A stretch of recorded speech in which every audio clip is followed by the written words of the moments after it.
he was here. He was on very good form, including my echo. And I know for many of you, that was the last time that you saw him.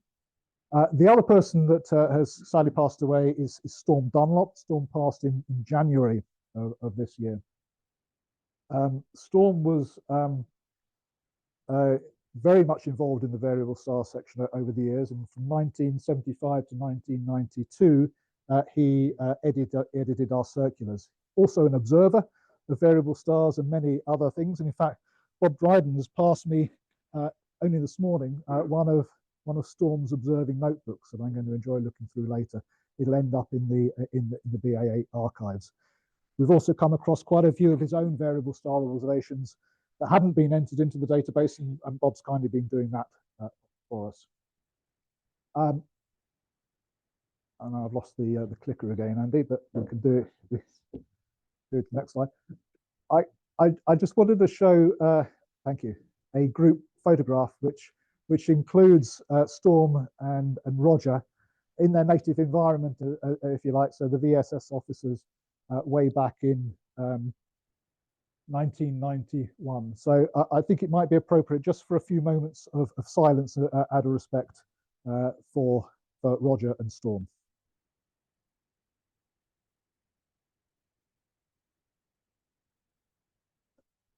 Thank you very much. A little bit about the data, the databases.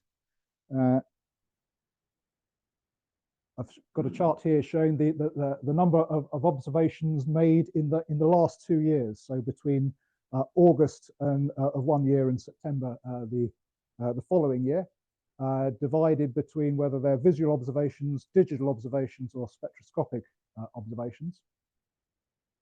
In sheer terms of numbers, and I know this isn't just a numbers game, it depends on the objects as well, but it's gratifying to see that there was an increase in observations across those 2 years in all categories. Particularly remarkable in terms of digital, a huge increase, and that a lot of that is time series CCD and CMOS observations. Observers are holding about the same. There is a little bit of put and take here. So some years there's not everybody is in both years, for example. What I keep an eye on is the visual observers, and it's good particularly because it's good to see they're about the same. Well, you could argue that they've increased slightly.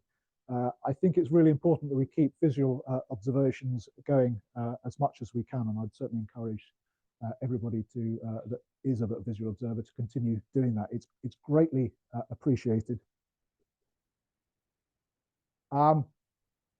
Those observations are down to you folks and others that couldn't be here today. So I've listed the names that come out of the database for those 3 different categories. Hopefully, if you contributed, you'll see your name there. But it's down to you good folks that go out night after night, regardless of the weather, how cold it is or how miserable it is, and make those observations. I know some people sit inside and make their observations and so that, but you know, for the proper observers particularly. So thank you to all our observers.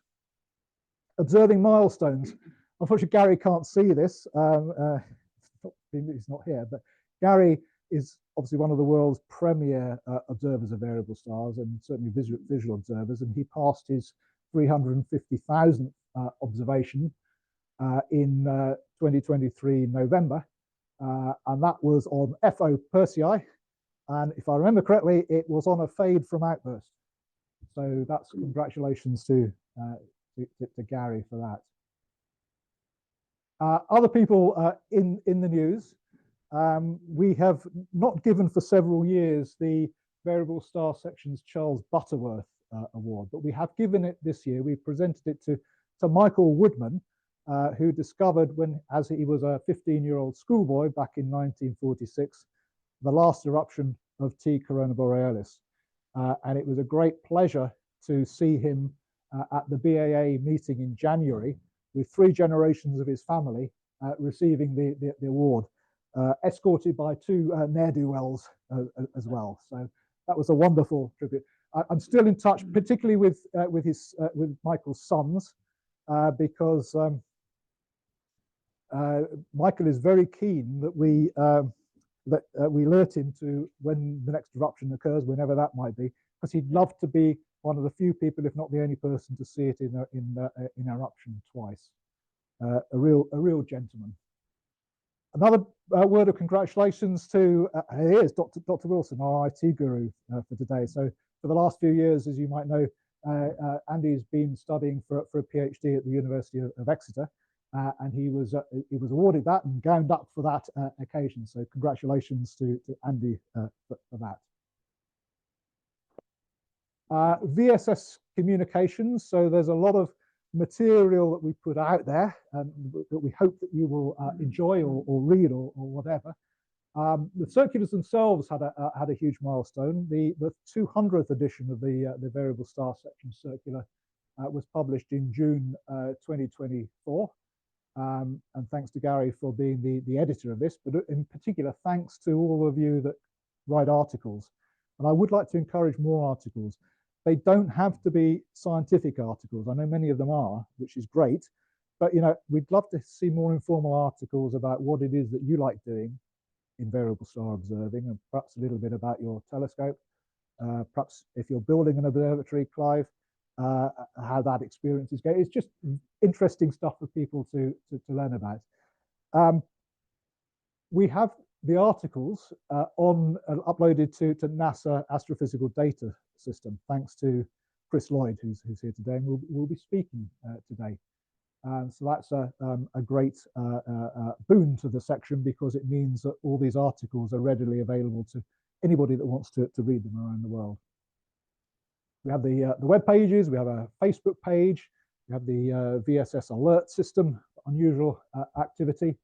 I see it's something about AB Origai doing something active, or actually not being active, being faint over the last few days. That sort of information is great to post to BAA VSL. Yeah. Faintest ever. Yes, that was last night. Thank you, John. And we also publish material in the BAA journal. I like to get something in every edition about variable star work.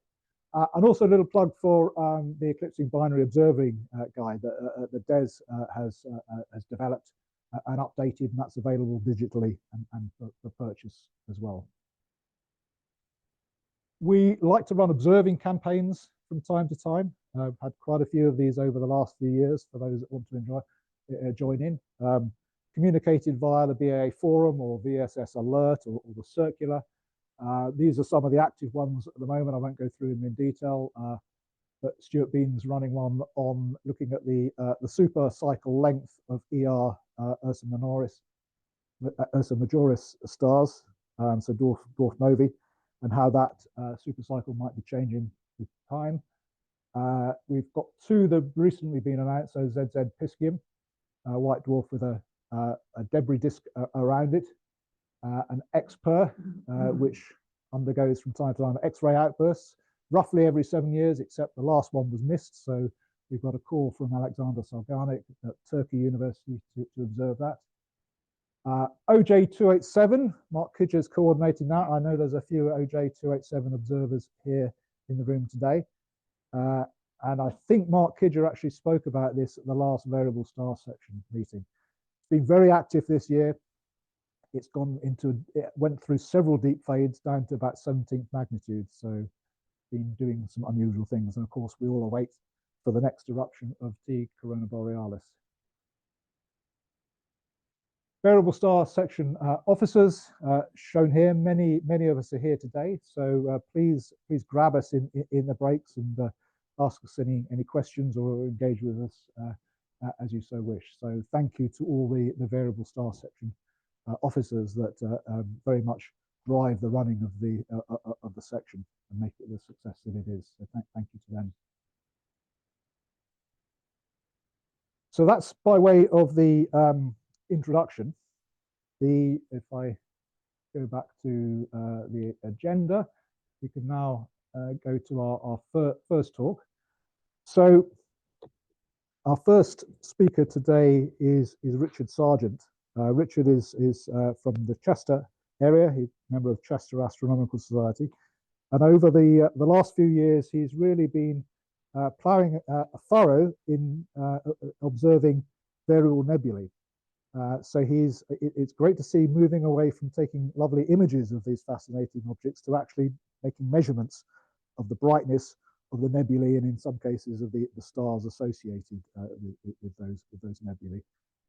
So I think that's an important scientific contribution. So today he's going to be speaking about one of these nebulae, which is Hind's variable nebula. So I'll hand over to Richard at this point. Right, thank you. Thank you very much, Jeremy, and good morning, everyone. So I'm going to be talking about this object, Hind's Variable Nebula, NGC 1555. What, I hear you say? Variable Nebula? Does he not know this is a meeting of the variable star section? Well, there is an important variable star associated with this nebula, so that's in my defense. Plus, the director asked me to give this talk and couldn't say no, really. So, before I move on, I'll just highlight the little animation going on in the bottom corner there, which just illustrates how this nebula can vary quite significantly in its brightness and appearance. And I'll say more about that in a little while. So where is this nebula in the sky? It's actually in the constellation of Taurus. So this little star chart shows the V-shaped group of stars that make up the head of Taurus, the bull. And on the top end of one side of the V, we've got Aldebaran. And the top end of the other side of the V, we've got Epsilon Tauri. And Hind's Variable Nebula is about a degree and a bit to the west and slightly north of Epsilon Tauri. Now it's faint, so if you wanted to try and see it visually, you would need quite a large telescope. I would suggest at least 12-inch, and a good dark sky. And even then, you might only just glimpse the faintest of smudges. And even that would be quite tiny, because it's also a small nebula. You could probably fit it in a box 40 arc-seconds square. So not really an object for visual observers, more for images, and that's how I've been observing it. It is, of course, named after its discoverer, the great Victorian observer, John Russell Hind, who discovered it on the 11th of October 1852, whilst carrying out telescope sweeps through the constellation of Taurus using a 7-inch refractor. And in his logbook, he noted, last night I noticed a very small nebulous-looking object, and gives the position of it. It was south, preceding a star of 10th magnitude, which to my surprise has escaped insertion on the map, recently published. Possibly it may be variable.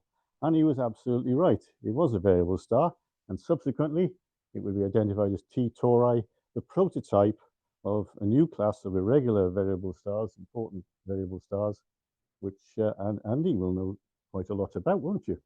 The PhD indeed.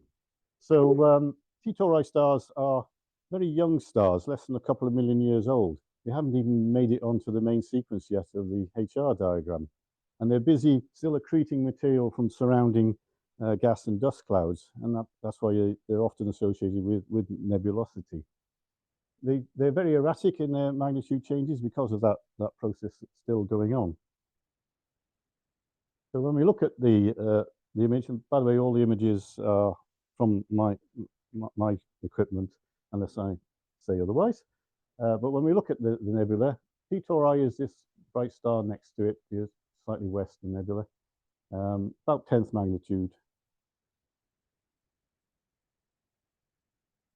Now, obviously, because the nebula is right next to T Tauri, if T Tauri's magnitude changes significantly, that is affecting the nebula. So the nebula itself, its brightness will change if there's a significant change in T Tauri's brightness. And here we have a light curve, so I haven't strayed too far from variable stars yet. And it's a light curve for T Tauri that starts soon after the discovery of Hind's Nebula and runs all the way through to 2020. And you can see for about the first 5 decades, T Tauri's magnitude is all over the place. There's some really, wide variations, some deep minima. And it was no surprise that during some of those deep minima, observers couldn't see Hind's Nebula, even using very large telescopes, because the star had gone faint and the nebula correspondingly had gone fainter. By about the 1920s, it steadied out a bit, and it's mooched around magnitude 10 more or less ever since, although recently it looks as if it might be starting to fade, but that is another story. So for about the last 3 or 4 years, I've been trying to take every opportunity I can to image Hind's variable nebula, to try and spot any changes that are happening and to follow those changes. And I've been using this equipment. This is my Celestron C14, and I've got a CCD camera mounted on the back of it to take pictures. But as you know, things like bad weather, clouds, and bright moonlight can get in the way of imaging, so that there are gaps in my observing record for Hinds. And I tried to fill those gaps by looking at images in the image archive of the so-called Zwicky Transient Facility, ZTF facility. And these are images that are taken by the 48-inch Schmidt telescope at Mount Palomar. It's an all-sky survey type instrument. It's a very historic instrument. And it's great. If you've got an interest in a particular object, you can go into the archive and bring up that object and see all the images that it's taken over the past. And in the case of Hinds, ZTF images go back to about the middle of 2018. So I've tried to use those images along with my own images to follow these changes and analyze and try and understand what's going on. So I've also, at the same time as doing this work, I've been reading a lot of professional science papers on T Tauri, and there are hundreds of them that have been written, but hardly any, if at all, really say much about Hind's Nebula. Understandably, the astronomers are really interested in the astrophysics that's going on with T Tauri itself. But nevertheless, it's been useful background reading, and one of the things I have learned about T Tauri is it's actually a triple star. So the star that we see, or we can see, and variable star observers measure the magnitude of, is this one, which is labeled T Tauri North. But it's actually, as I said, triple star, and there's a binary pair that are orbiting with T Tauri, South A and South B. South B is only a small star, probably not very bright, less than 1 solar mass. But South A is actually slightly more than 2 solar masses. It's as big and as bright as T Tauri North. So why can't we see it? Well, it's obviously because between us and it, there's a load of gas and dust. There's at least 19 or 20 magnitudes of extinction of dust in the way, so we can't see it.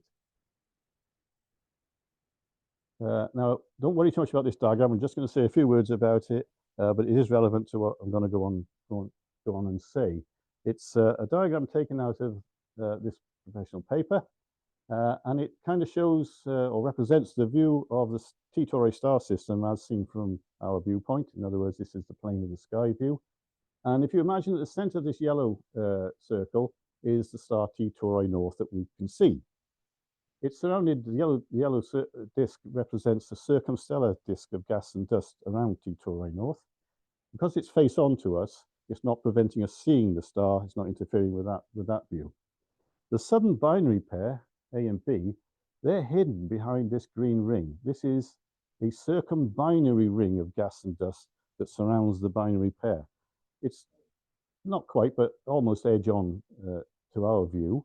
And because it's, as I say, got thick gas and dust in there, we can't see the stars directly. Otherwise, if it wasn't there, we'd see South A certainly as big and as bright as the current T Tauri that we can see.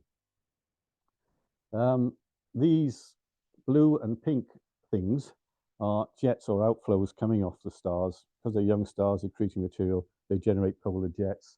I don't need to dwell on them because they're not too relevant to what I'm talking about this morning. But keep that diagram in mind. So the first change to the nebula that I want to talk about, is what I call the shadow. And hopefully you can see running across the nebula from T Tauri in a sort of westwards direction, that narrow dark band across the nebula. If we zoom in on it, here it is now. It looks as if it's coming from the T Tauri side. And if you look carefully, and this is why I believe it is a shadow, you can see brighter parts of the nebula above and below, but those brighter parts you can still faintly see running behind, as it were, the band. So it looks like a shadow that's being thrown onto the nebula. So I measured the RA and DEC of a number of points along the top and bottom edges of the shadow, as sort of indicated by these points here. And I then plotted those points on a graph. So we have the top edge of the shadow and the bottom edge of the shadow. Put a best fit line through each of them, extended them eastwards to their point of origin, their intersection point. And that was very close indeed to T Tauri, less than 4 arc seconds away from it. So I see that as pretty good evidence that this shadow is originating from the T Tauri star system. It's that close. Now, if I split the angle between the two shadow lines, the bisecting line there has a position angle of 63.5 degrees. So I asked myself the question, is there any structure in the T Tauri star system that has a position angle of 63.5 degrees, which would make it a very strong candidate for being the thing that's producing the shadow, that's blocking light and producing the shadow? And so when we go back to the diagram we've just been talking about, the answer is yes, there is. And it's the circumbinary ring here.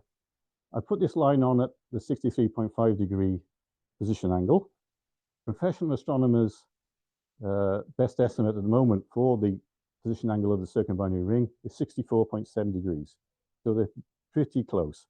So I say with confidence to you, ladies and gentlemen, that I believe this is a shadow and that it's produced by T Tauri South A, illuminating its circumbinary ring, and the ring casts a shadow across to the nebula.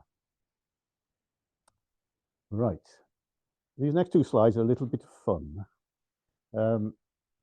I thought it would be interesting to do a shadow experiment. And as you can see, I spared no expense at all in producing this apparatus, which is an accurate model of T Tauri South A and half of its circumbinary ring. So the bulb in the lab represents the star. I've scaled this circumbinary ring so that if the distance from the bulb to the center of the ring, or the radius of it, if you like, is 100 astronomical units, as per professional data, and the thickness of the ring is 60 astronomical units, and that's scaled for that. And the ring is set at a position angle of approximately 65 degrees. So what happens when we switch on the star? What kind of shadow do we get? We get that. And I think that looks quite interesting. You may have seen something like that before.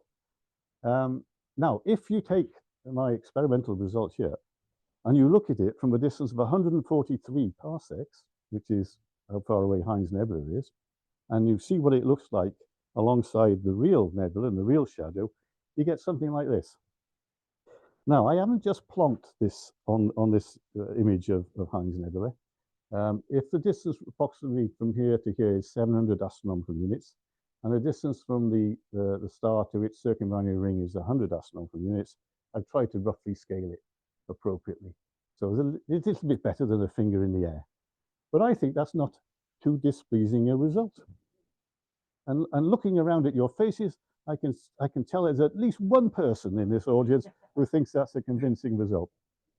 Or am I looking in a mirror? Anyway, so that was a bit of fun, but I think it's quite interesting. Moving on, the shadow has a trick up its sleeve. If we look at this image on the left here, I didn't really need to put this arrow on to highlight the narrow shadow going across there. But a month later, you can see the picture has changed somewhat. We've still got a sort of darker area, as it were, at the top. But where there was a bit of bright nebula below, that is still there, but it's now muted. It's fainter. And what I believe has happened is that basically the bottom edge of the shadow has extended quite considerably southwards. So it's still more or less in the same position at the top, but the bottom edge of the shadow has moved down. The shadow has increased southwards. And it's perhaps more apparent when I animate those two images. So there's narrow, there's wide, narrow, wide. So it's like an eyelid opening and closing, if you like.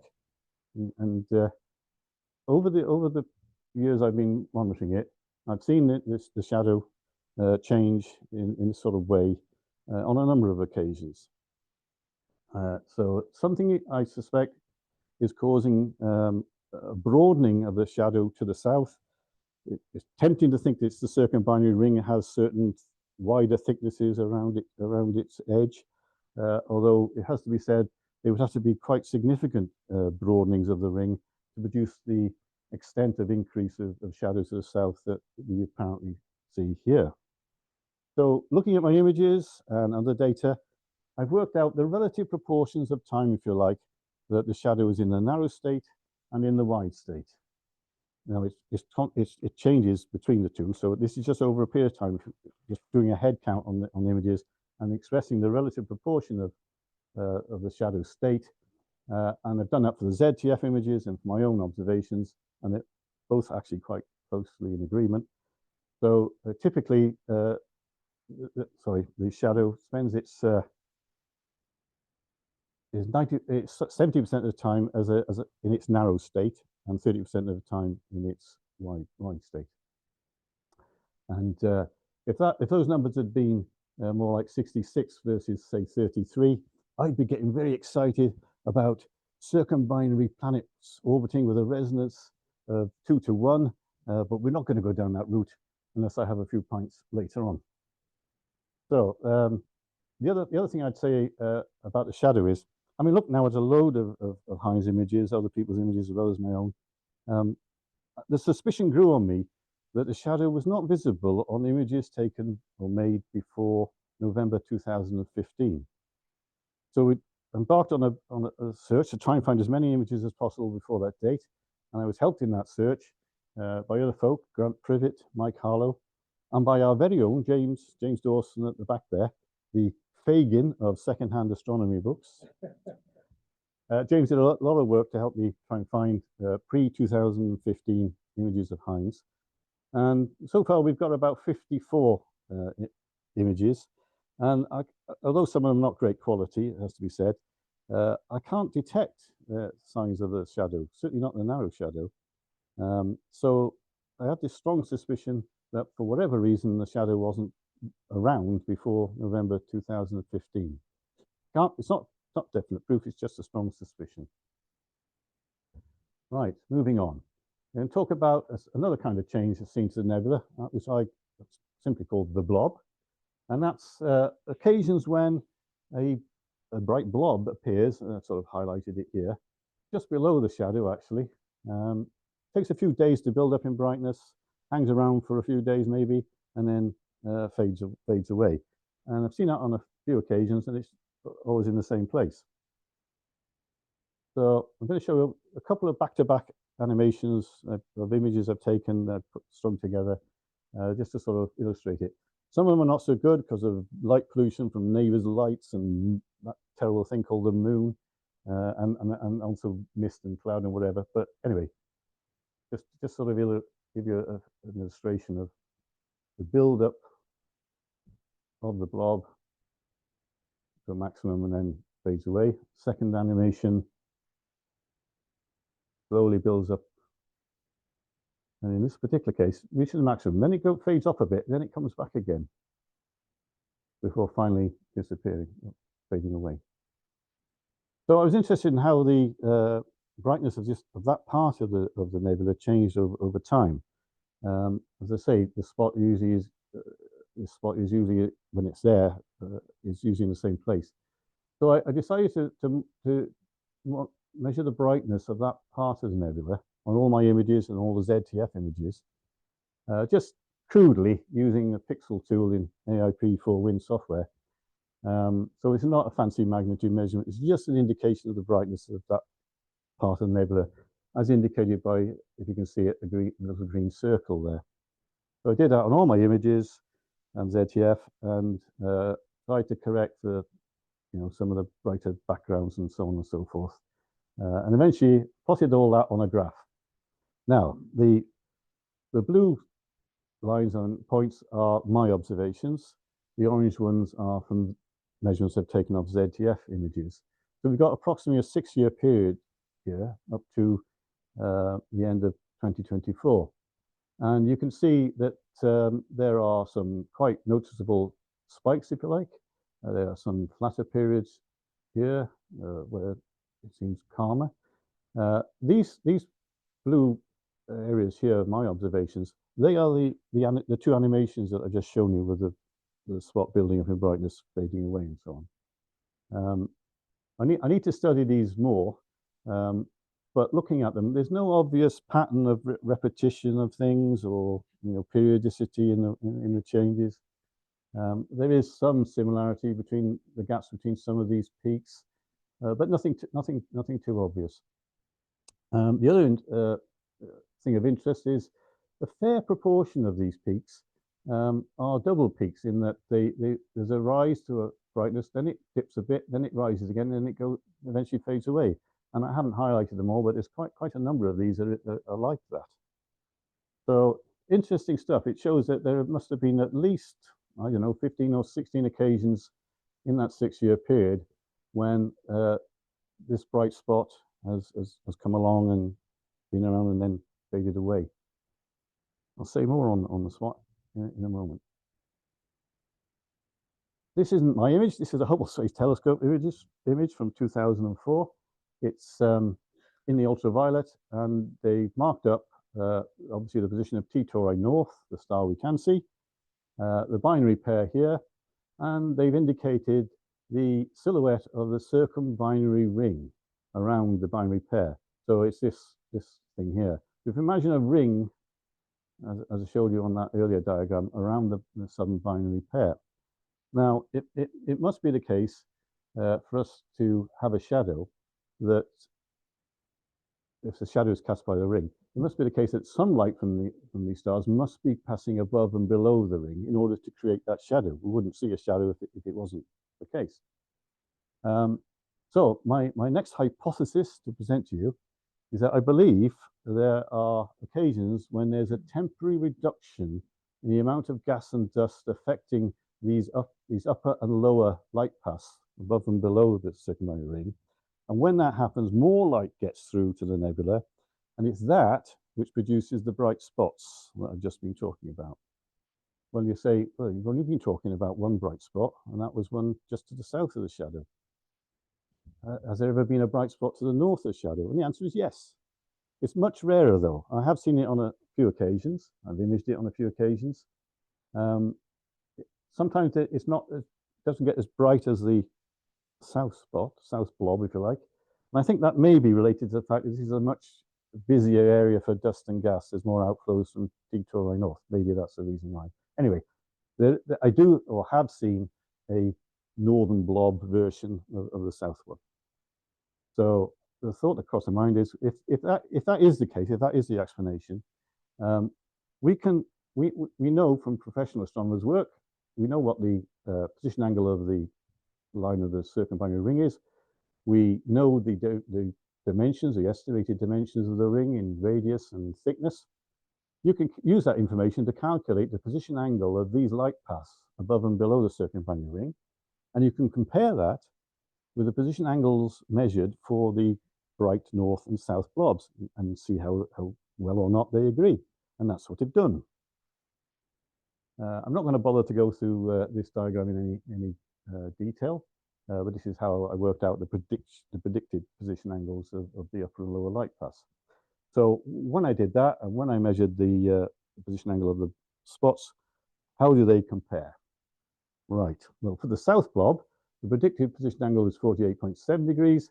I measured the position angle at 43.4 plus or minus 3 degrees. Close, I would suggest.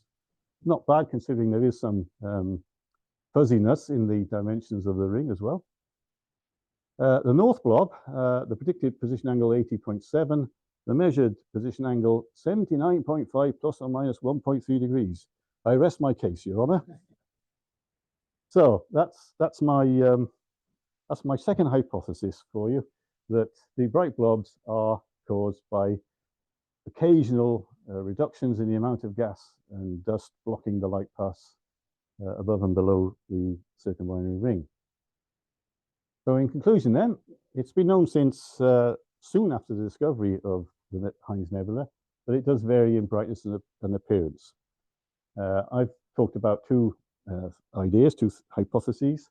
That firstly, the narrow shadow across the nebula is thrown by T Tauri South A and its circumbinary ring. On occasion, something causes the shadow to broaden to the south, and there is a suspicion that the shadow wasn't visible before November 2015.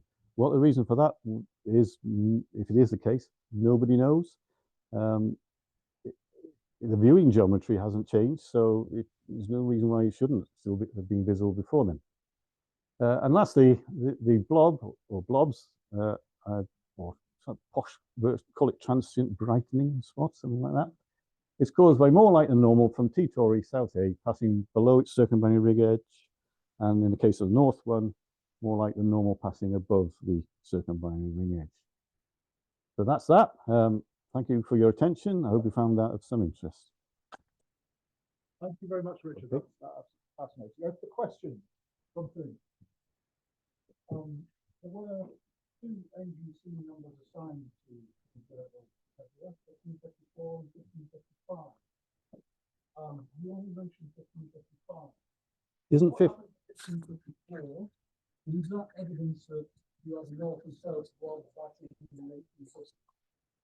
Isn't NGC 1554 otherwise known as Shears Nebula? And because Struve, well, Struve didn't officially report it. Somebody else reported it on his behalf, and I think it was only seen about once or twice, and that was a lot, as you say, 1850 type vintage. It's not been seen since. But 1554, there's some debate about exactly where on the star chart it might be, is more to the west of Hind's Nebula, and as I say, nobody's really seen it since probably the original report. I'm going to say I haven't got a particular opinion on it. I suggest some people would say it was never there in the first place, but I think Andy might have an opinion on this. Well, I was going to say I've got a related question, but also probably comes into this as well. And thank you, really fascinating talk and great work there. With stars like T Tauri stars, basically they're accreting from the accretion disk, and there's also material accreting onto the accretion disk, and it is seen that they vary, and they sort of vary a little bit erratically due to varying obscuration. So that all makes perfect sense. The disk will probably be a bit lumpy with things going on, so that you have variable obscuration that sometimes things brighten or fade, I think makes sense. And it's also plausible that the accretion disk may have changed a bit, which might have meant that some other material was once illuminated, which is no longer illuminated. And especially if you've got a binary system going on, that's something which could kind of really kind of just sort of mix things up quite a bit. But let's have a more detailed chat later on as well. yeah, sure, yeah. Can I just pass you this so we can move this? Do we know the orbital period of the binary? The orbital period of the pair, the binary stars, is 27 years. The orbital period of them, if you were, and T Tauri North around each other, that's more difficult. The best estimate at the moment is about 4,600 years. Okay. But there's such a small part of the orbit being measured to date that could be out quite considerably in either direction. I wonder if there's any relationship to that orbital period of the binary pair itself with changes in the nebula itself. That is reflected in some aspects, I believe, but I'm not sure that because of the inclination of that orbit relative to really strange inclinations in this triple, but the inclination relative to their circumbinary disk kind of suggests that it's not a strong influence, and it has been seen over quite a part of its orbit, and that hasn't really changed things much. Paul. Yes. Yeah, can I just ask, where did you get the numbers from in your right-angled triangle? It's not a trick question, because presumably they're not set in stone. There's going to be some plus and minuses on those variables. Yeah, which would mean your predicted angle should have some plus and minuses on as well. And what I haven't gone on to say, I don't have time to go into, the actual shadow angle I measure is about 16.6 degrees, and it should be more like 32. The diagram is based on the disk radii and thickness parameters that are in the paper I referenced, the Tracy Beck's paper.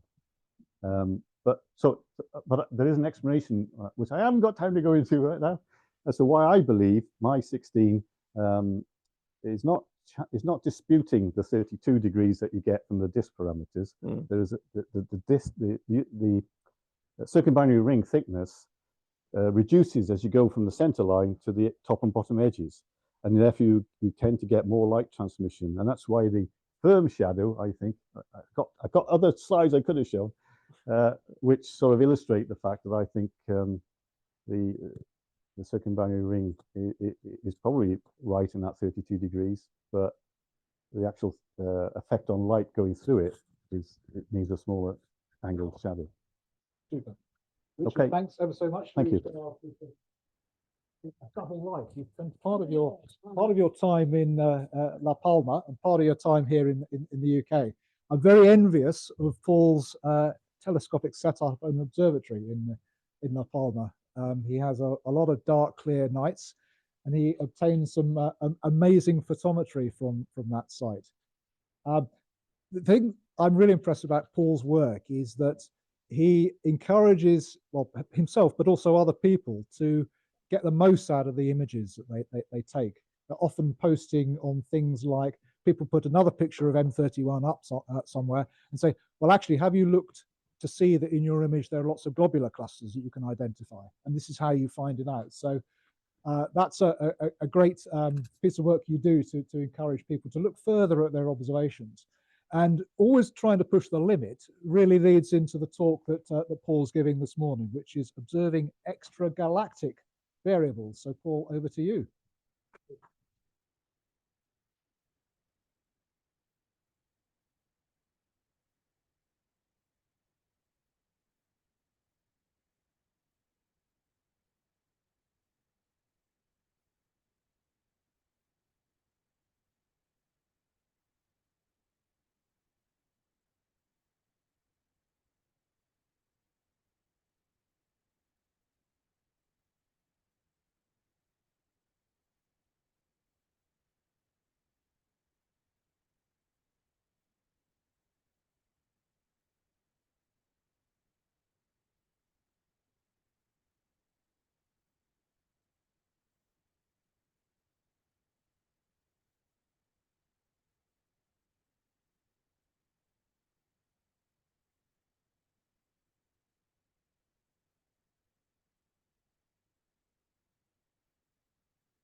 One of them. And a good number of those are far too south to be visible from the UK. Asteroidus itself, Eta Carini, ones you've probably heard of. You can see there are 47.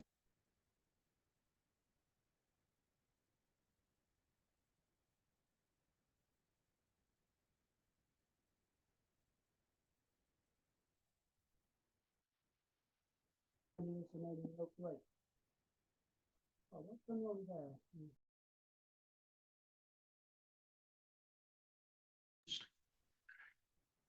Anyway, down below, Okay, I'll just swap over if that's okay. what has happened with the slide down there? It looks okay on yours. Oh, no, it doesn't. Okay, I'm going to just have to hope you can see it on dim grey. No matter, we'll live with it.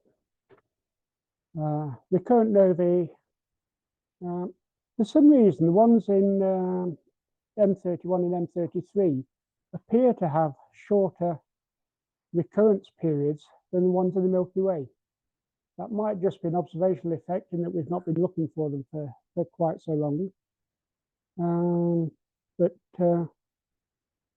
that beastie there blows up about 11 months on average. Now compare that with the 80 odd years of T Corona Borealis. You can't see, we've seen as 66 had outbursts, roughly speaking, 40 years apart. Next one, 2045, something like that. There's a fair chance that some of us here may see it.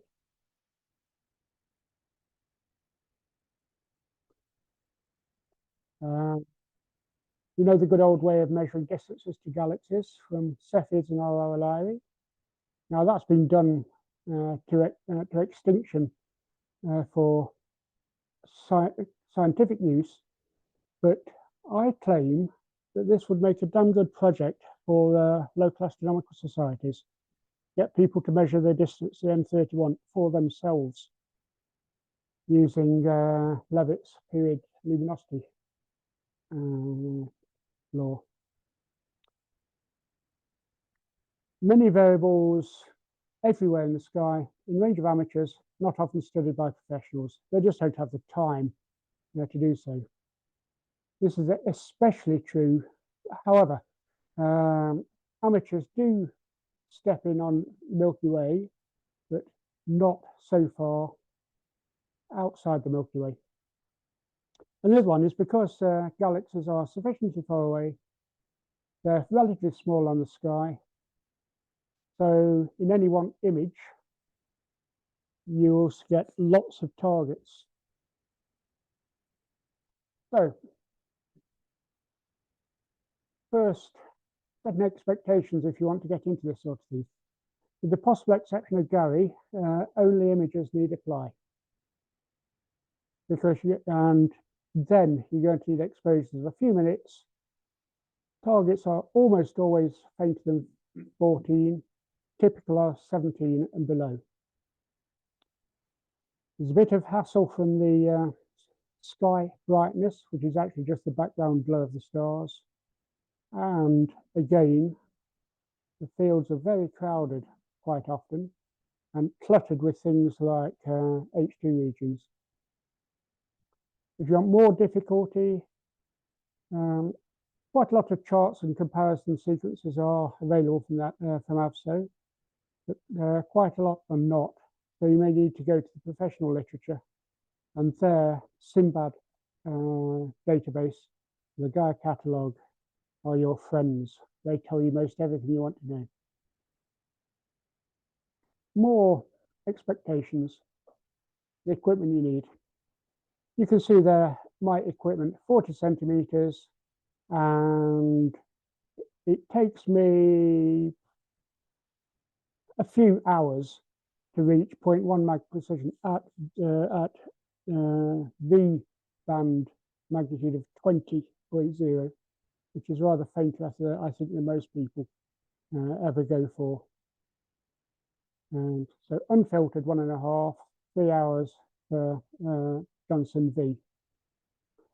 And if you don't have a 16-inch telescope, you just add either 1.5 if you've got an 8-inch or 0.6 if you've got a 12-inch. Okay, what do these things look like? These are some well-known stars in our galaxy of various categories, and it's the absolute magnitude, how bright they would be at 10 parsecs. And you see the delta Cepheid minus 7.6, right the way down a bright but fairly typical nova, Nova 1975 Sydney, B1500 minus 10.7. Now, this is exceedingly annoying. Down here is the distance modulus. How much fainter the galaxy would be were it not, sorry, where it has present distance as opposed to 10 parsec away. M31 is 24.4, M33 24.7 magnitudes, and I haven't committed this to memory. It's 20. Excuse me a moment, I'll stare at the screen. No, quite invisible. My apologies. About 27 anyway. I have no idea why this does not work as expected. So, all you do to find out the real brightness is add the absolute magnitude and the distance modulus. And on this slide, everything within white is in reach of my equipment. Everything is yellow is marginal. Everything is red is impossible. This pair here is the M81 group, is major, and the Sextans group of galaxies. There's about 3.7 megaparsecs away. And you can see a nova in M31 is actually quite bright. Yeah, that a lot of visual observers can see that. Ditto M33. It's even possible out beyond the local group, possible with people, you know, with an 8-inch telescope. These chappies, again, when they go off,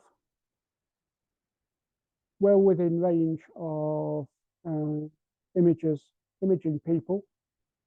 Even out here, you stand a chance of getting them. And as I said, for society projects, Delta Cepheid, again, 8-inch telescope.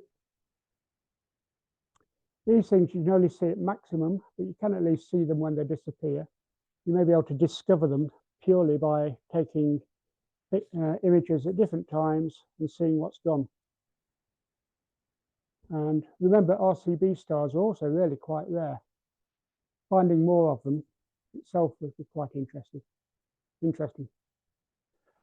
Okay. So you might say, is all this lot too faint? Yeah, I'm talking 17th magnitude, even though I've already said you can do that with an 8-inch. So here's M33. This is the field of view of my camera and telescope. You see it's 1/8 of the galaxy. That's that area in less than 10 minutes.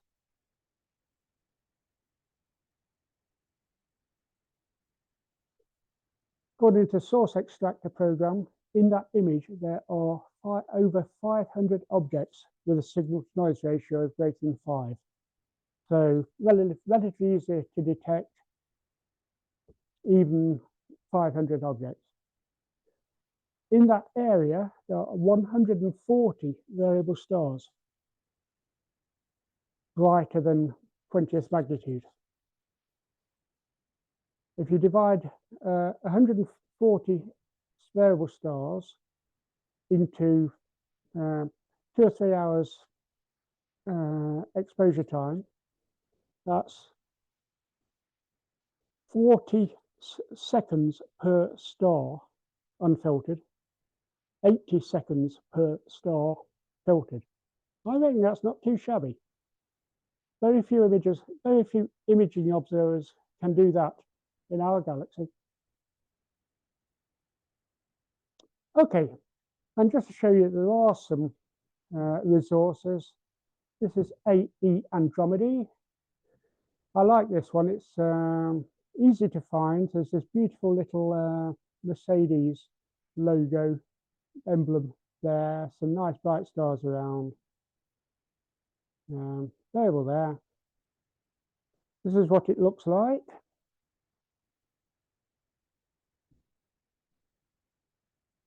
There it is.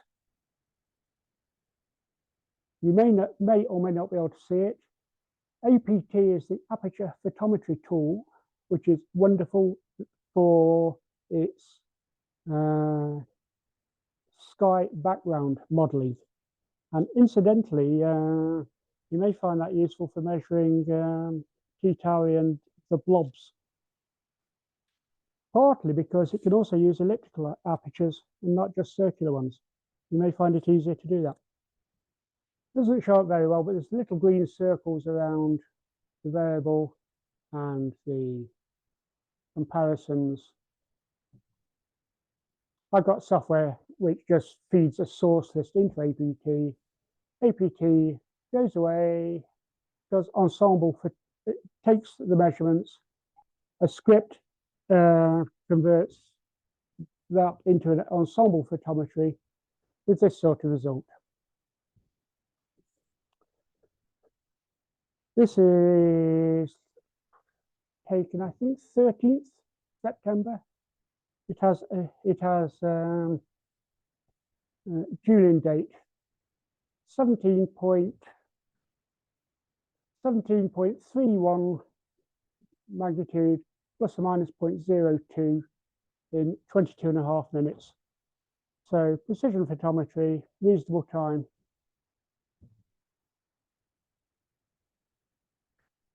AE and is a luminous blue variable. And it has been observed, it was discovered in 1910 or thereabouts. Good data appears in the literature only since 1966 from a paper by Sharaf, who was published in 81. And this is from 1966 to 1980-ish. And you can see there's an eruption. It is an eruptive variable, and then a fade.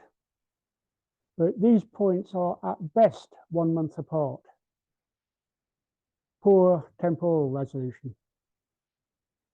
2012, a chap I forget his name, I apologize, started submitting results to AVSO from where I took this data. 2018, the purple ones I started, and this goes up to a month ago.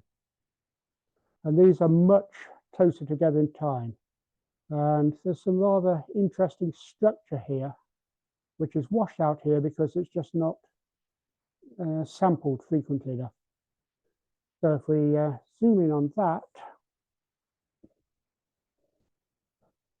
we see a bit of a fade.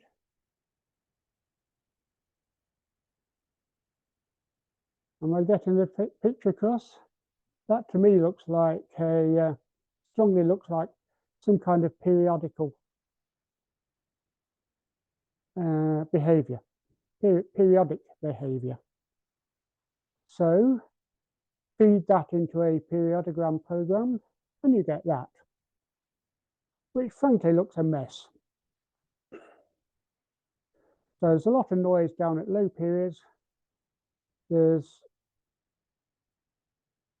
a noisy peak here at about 360 days.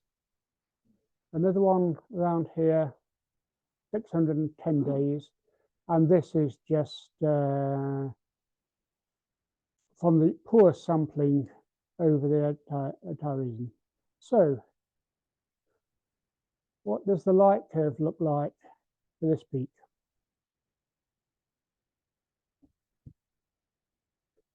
Looks to me like it could well be an eclipsing binary. Here's the eclipse.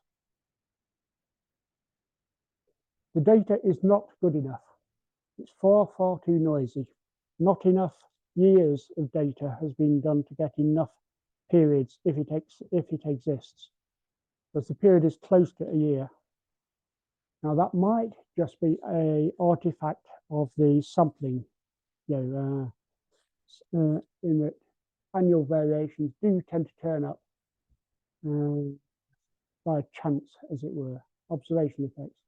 But I claim that is worth further investigation. We need more observations. And less than 3 weeks ago, an astronomical telegram came out. M33N 2011-10A equals M33N 2021-088 equals M33N 2025-A. First confirmed recurrent nova. The only one known. It was discovered less than a month ago. You see, it's got a period of God knows what, but it's certainly a hell of a lot shorter than TCRB, RSF, all the rest of the recurrent nova that we see in this galaxy. So I do not know why M33 and M31 should have short period recurrent novae. I don't think anybody knows. And again, magnitudes 18.5, 2020, within range of people with a C14, for instance. I know there's a bunch of people here capable of doing that. I know that. Right, how are we doing for time? Okay, that's good. That was the plan. So this is a call to arms. People should set their widen their horizons in a literal sense. People should investigate these eruptive variables, especially in external galaxies.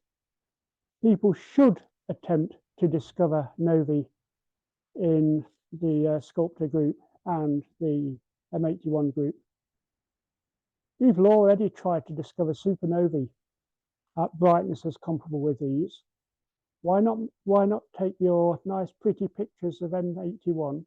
I know people here don't do pretty pictures, but take your nice pretty pictures of M81 or of M31 or M33 and see what is changing, see what has disappeared, see what has appeared. Actually discover something rather than just do, as well as just do artwork. And as Jeremy said, this is one of the things I've been plugging on the forums. So I will leave you with this one. I've already given you a lot of reasons as to why I think variable star observers should look outside the galaxy. Here's my final reason.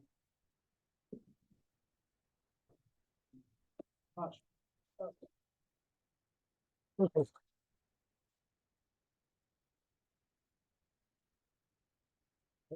Thank you. Short period recurrent nova in M31. Yeah. Which is due to happen. Well, yeah. I could explain that. I didn't want to take up too much of the time. But yes, that implied question. There is a group of people monitor M31 for that thing with a big long name and a recurrence period of about 11 months. It does vary. The mailing group received a message a few days ago saying it is hunting season. Start monitoring the area now. The next eruption is due somewhere between November and January. Keep observing.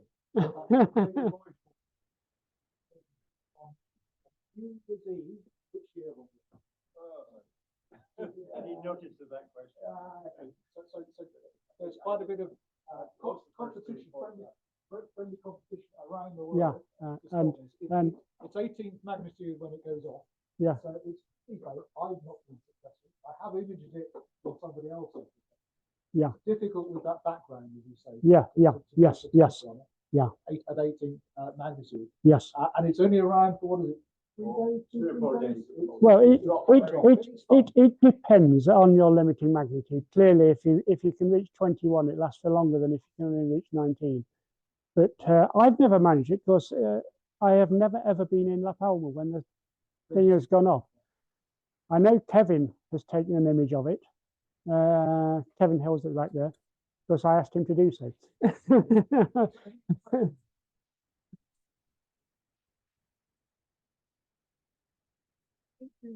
Just as a rough sort of see what might have happened, do you blink images with a standard image just to see whether can you see it, or do you have to measure it every time? I personally have not. The ones that I monitor frequently, AE Andromedae, AF Andromedae, and Y Triangulum. Why try, you may ask. I just treat them as any other variable. Just measure them. I just measure them. White tri is a real pig, actually. It's so close to the nucleus of the thing that the sky brightness is very, very bright. There's some bright H2 regions nearby as well, which is why I love APT as a tool, because it can model the sky background very well. When you're recording over an M31 goes off, you can see it on the screen. Yes, oh, easily. It is. Yeah, that's what I look for. So you could. If I see it, then I will measure it. Measure it, okay. Yeah, yeah. That's what they would do. You probably saw it on the screen. Yeah, measured it. Yeah. After that, and One of the night it was the night of the star, and the previous night it was nothing. Yeah, yeah. We won't ask why you were spending New Year's in this. I was sober.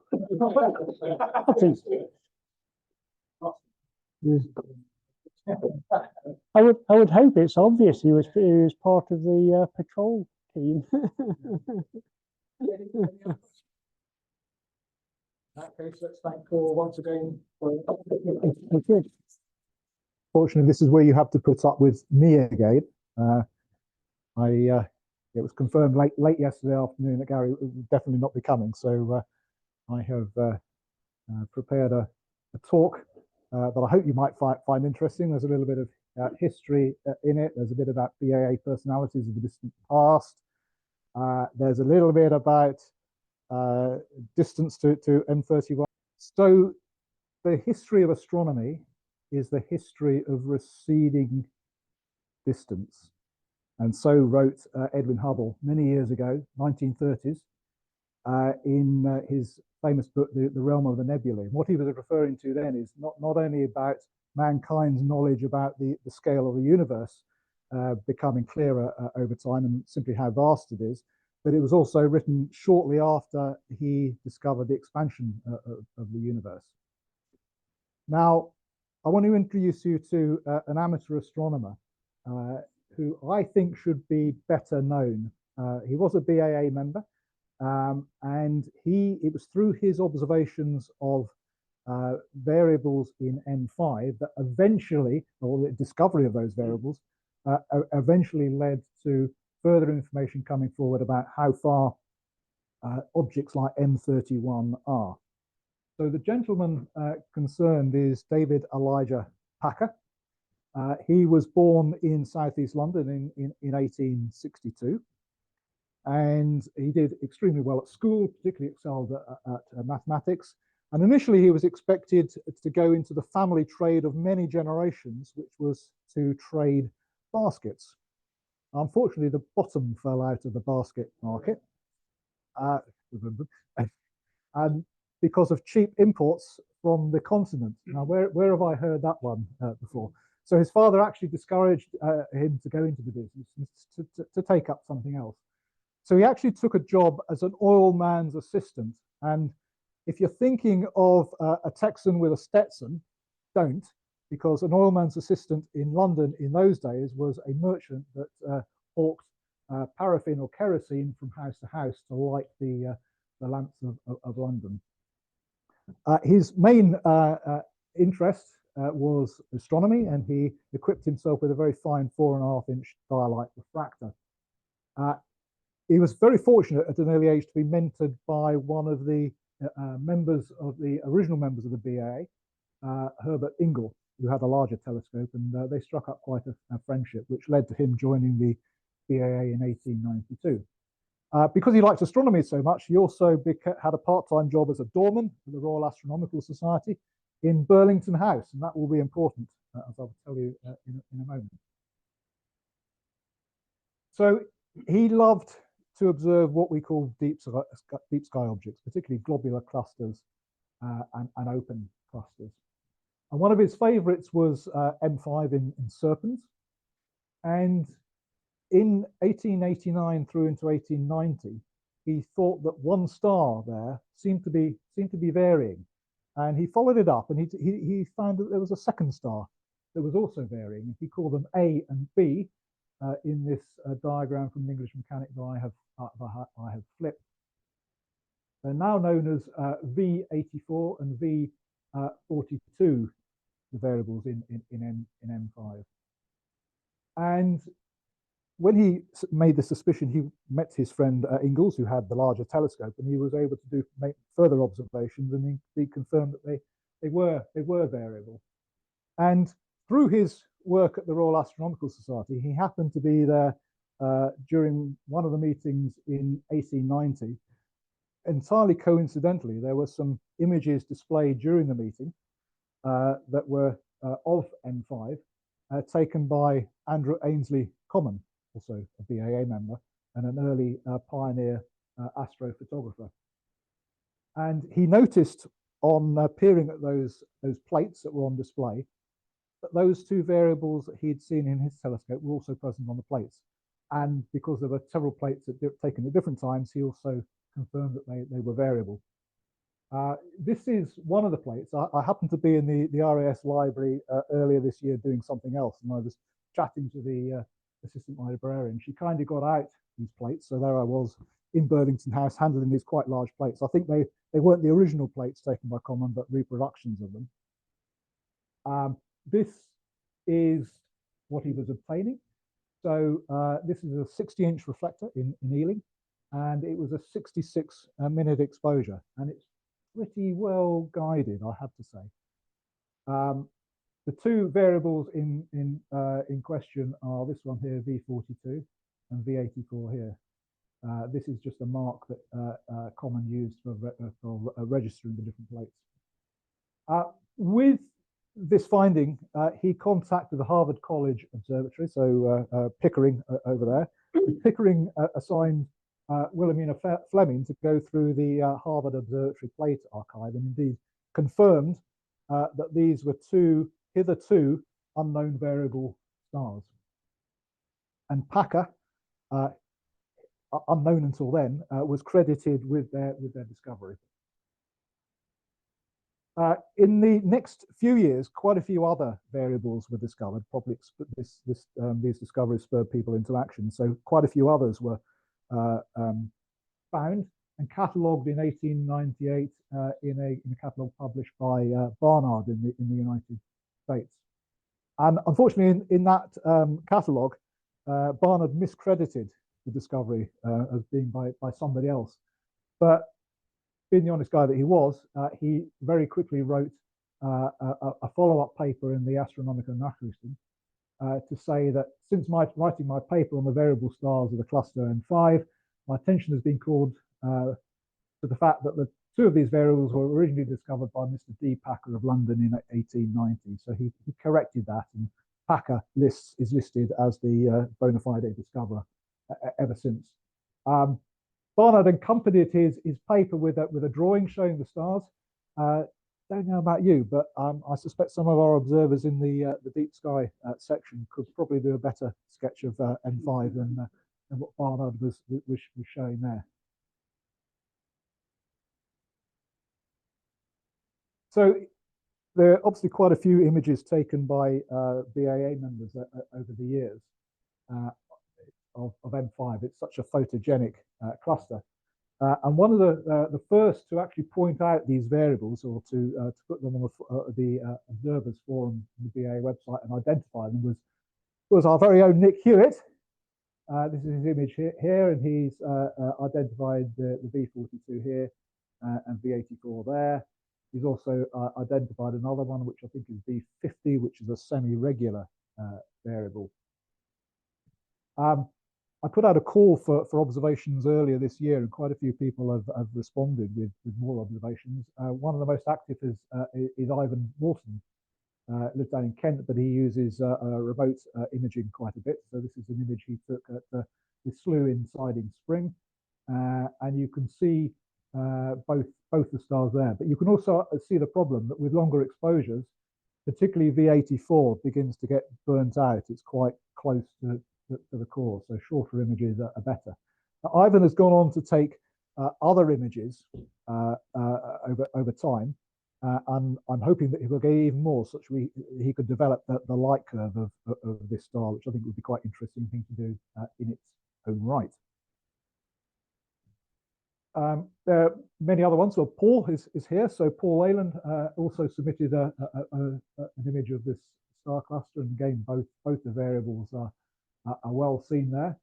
I looked through all the, with the help of Callum Potter, all the deep sky sections drawings of M5, and none of them appeared to show it. And that's perhaps because people haven't gone out to specifically identify these two variables while they've been using their telescopes.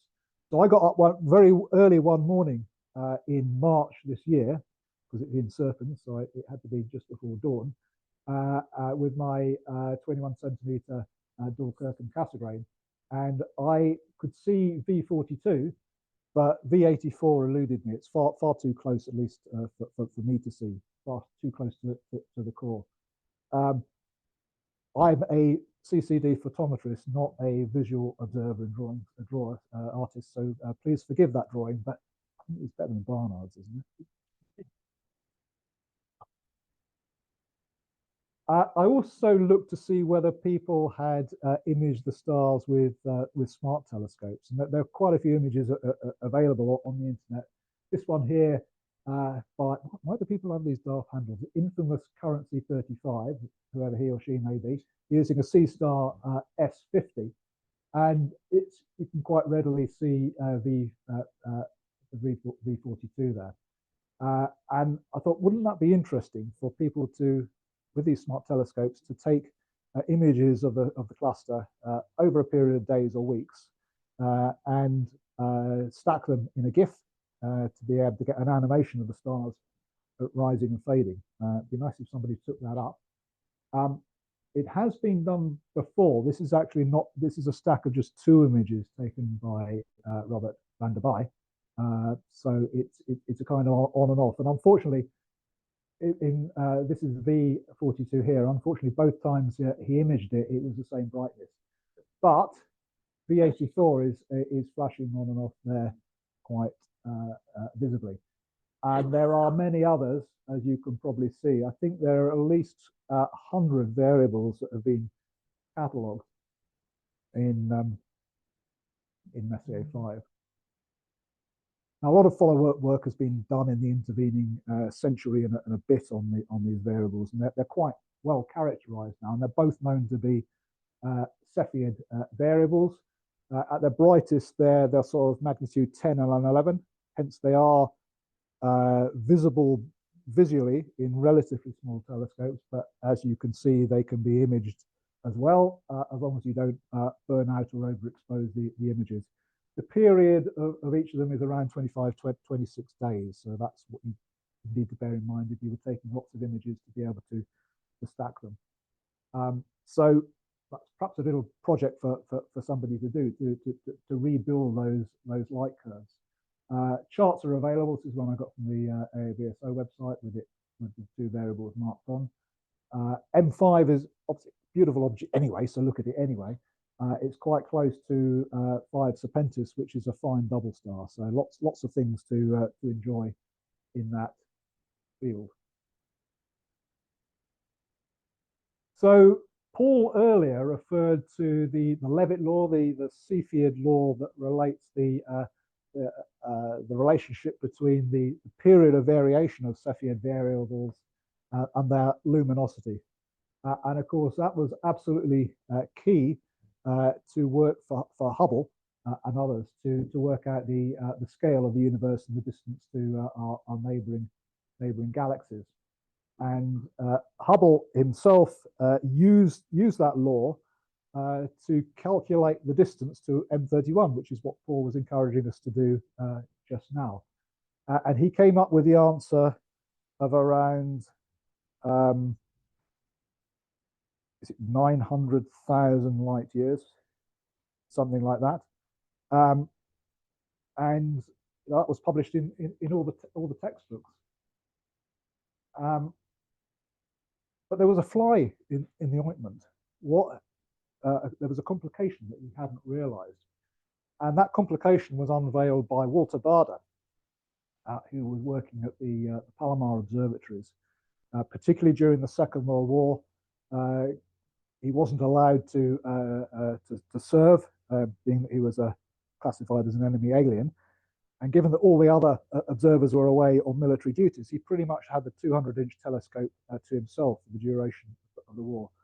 And he took loads of images of M31 and M33 as well. And he discovered that there were two populations of stars in galaxies. So there's the population 1 stars that occur around the galactic center and the galactic core, and population 2 that occur in the galactic halos and in globular clusters. So this is where Packer's Cepheid variable comes into play. So that's population 1 and population 2 stars. And Cepheids also have population 1 and population 2, so type 1 Cepheids and type 2 Cepheids.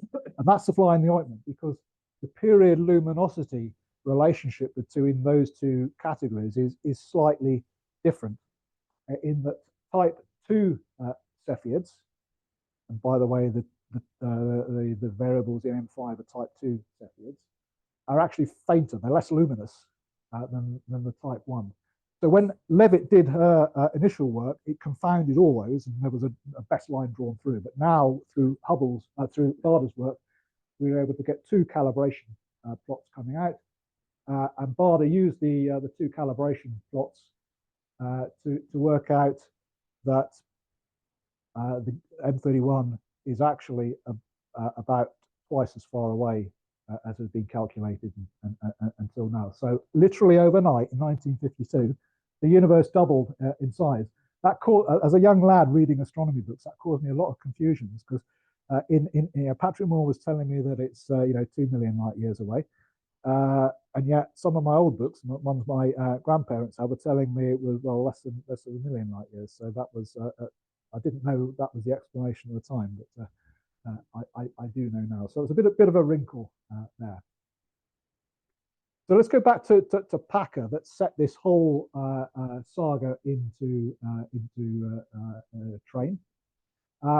Because of these discoveries of the 2 variables, the 2 Cepheids in M5, he was offered what he thought was his dream job. He was assigned to be the assistant observer at the Cambridge observatories in 1892, which is a fortuitous time, because in 1891, they had just installed the 25-inch Newell telescope, which was previously at Gateshead and then shifted down to Newell, down to Cambridge, and H.F. Newell was the observer that was assigned by his father, who built the first telescope, to get it back into action.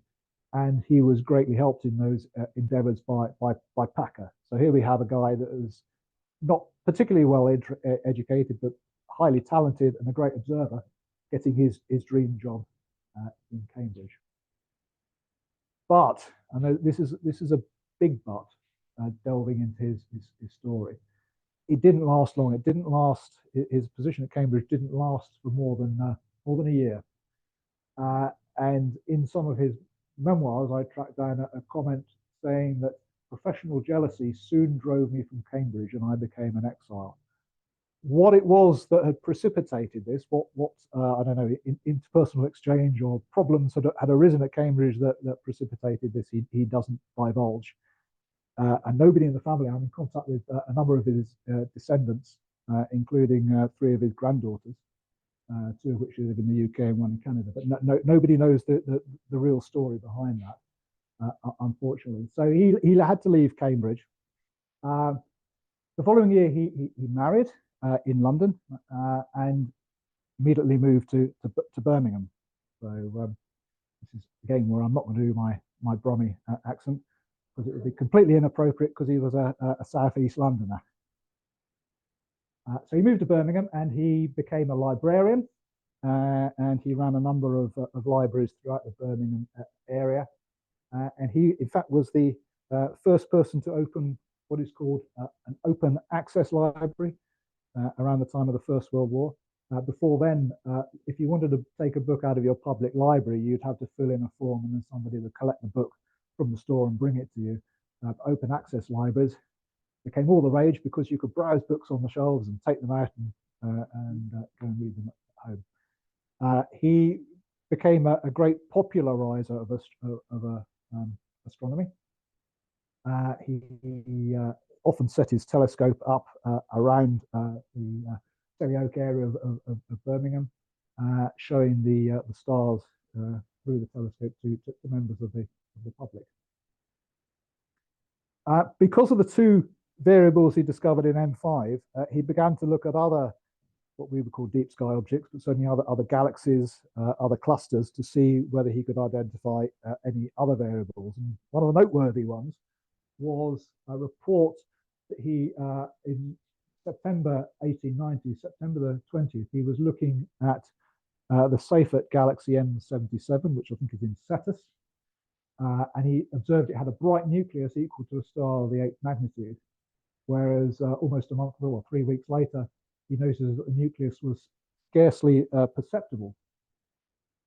And of course, that sounds like a significant change. And one of the 20th century's best known astronomers, Gerard de Vaucouleurs, took it upon himself to investigate what could be the possible causes of the nucleus of that galaxy changing.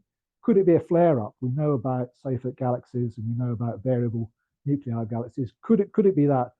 De Vaucouleurs thought it was unlikely, being that this is a type 2 Seyfert, where there is not much variability in the core of that kind of galaxy.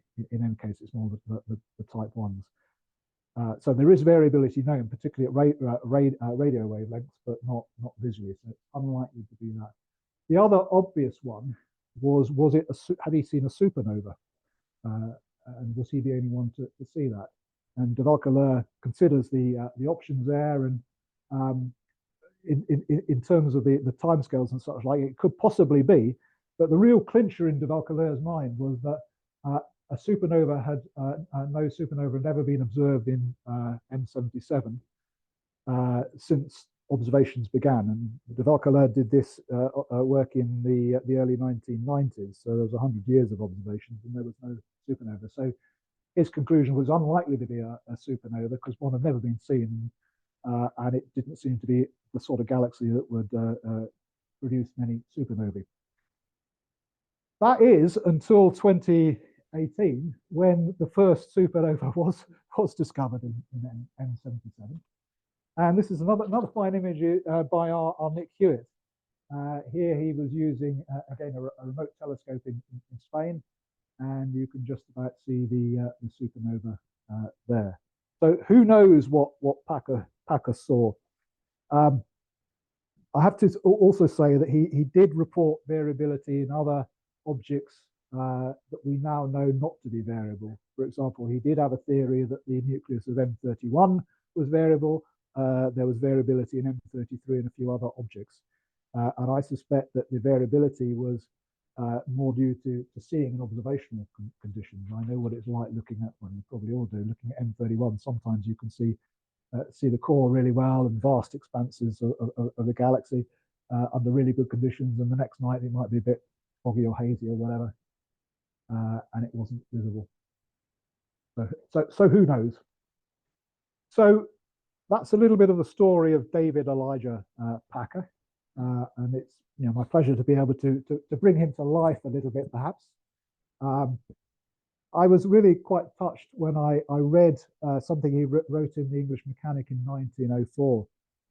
He says, the true enthusiast will find in the very act of investigating and exploring the heavens an endless and unspeakable delight and pleasure, no matter how humble his means, apart from the lasting satisfaction which arises from the discovery of some new truth as a resultant, all of which infinitely outweighs any outside reward, however ample. And I guess that's a little bit of a call to arms or a rallying call for the sort of work that we do. What takes us out night after night to look at, in our case, variable stars. It's not for the glory or whatever. It's for satisfaction and enjoyment. So, ladies and gentlemen, David Elijah Packer.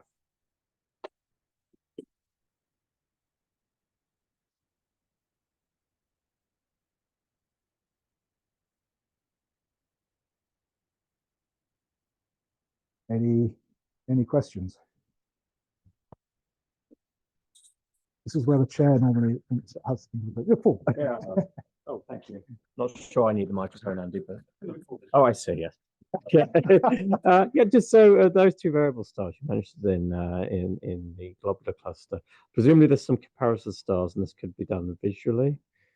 Yes, it can be done visually. In fact, the light curve I showed in one of the slides had both visual and visual and photographic. So the visual are the open circles. So it has been observed visually throughout its light curve. Right. Okay. So, So yeah, there must be give it a go. It's quite low down. But Paul's shaking his head because he lives in he's far from the equator. If you're in Leicester, it's altogether much lower low down, isn't it? It is low down. Yeah. But I'll give it a go. Thank you. Paul. Just a quick comment. I'm sure some people here know that photometry in a crowded field can be difficult. Aperture photometry in a crowded field can be difficult. Point spread function fitting is the saver. Yep. And by far the best tool I know is IRAF's DAO find, Dominion Astrophysical Observatory find. It's a pain in the rear end to use. It's a heavy learning curve, but well worth it if you're doing globular clusters and things like that. Yeah, it's a busy field, as you've seen. So good point, Paul.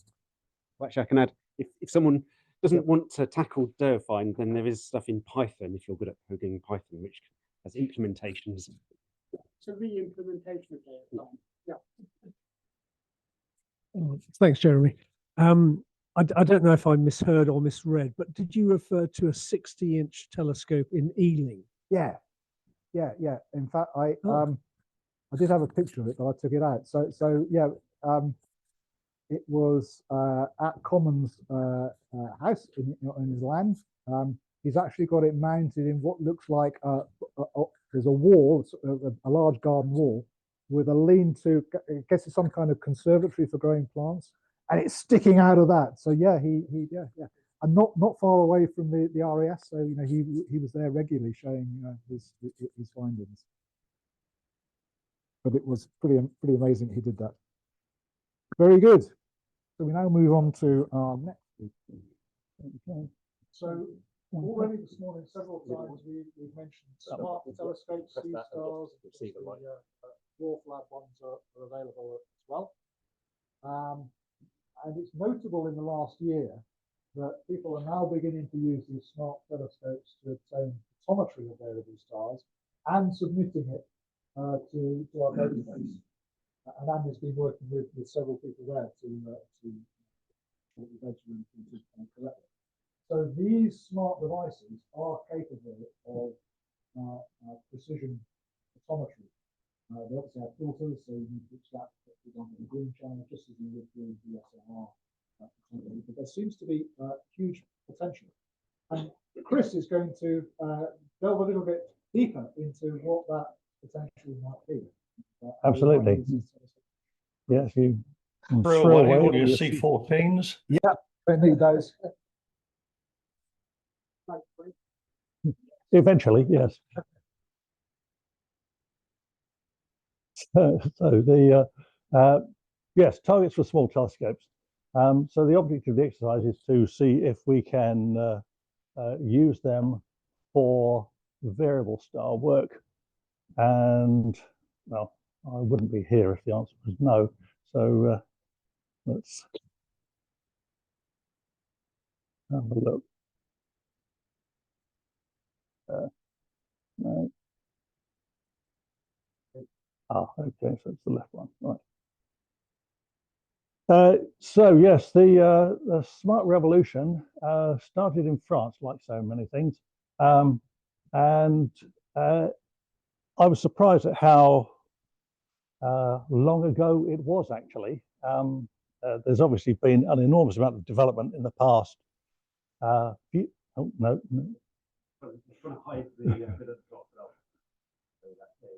Okay, Tom. Obviously been a lot of development in the past few years since the Sea Star came on, but it started originally in 2018 with this rather large instrument from Vaonis, who are still making them.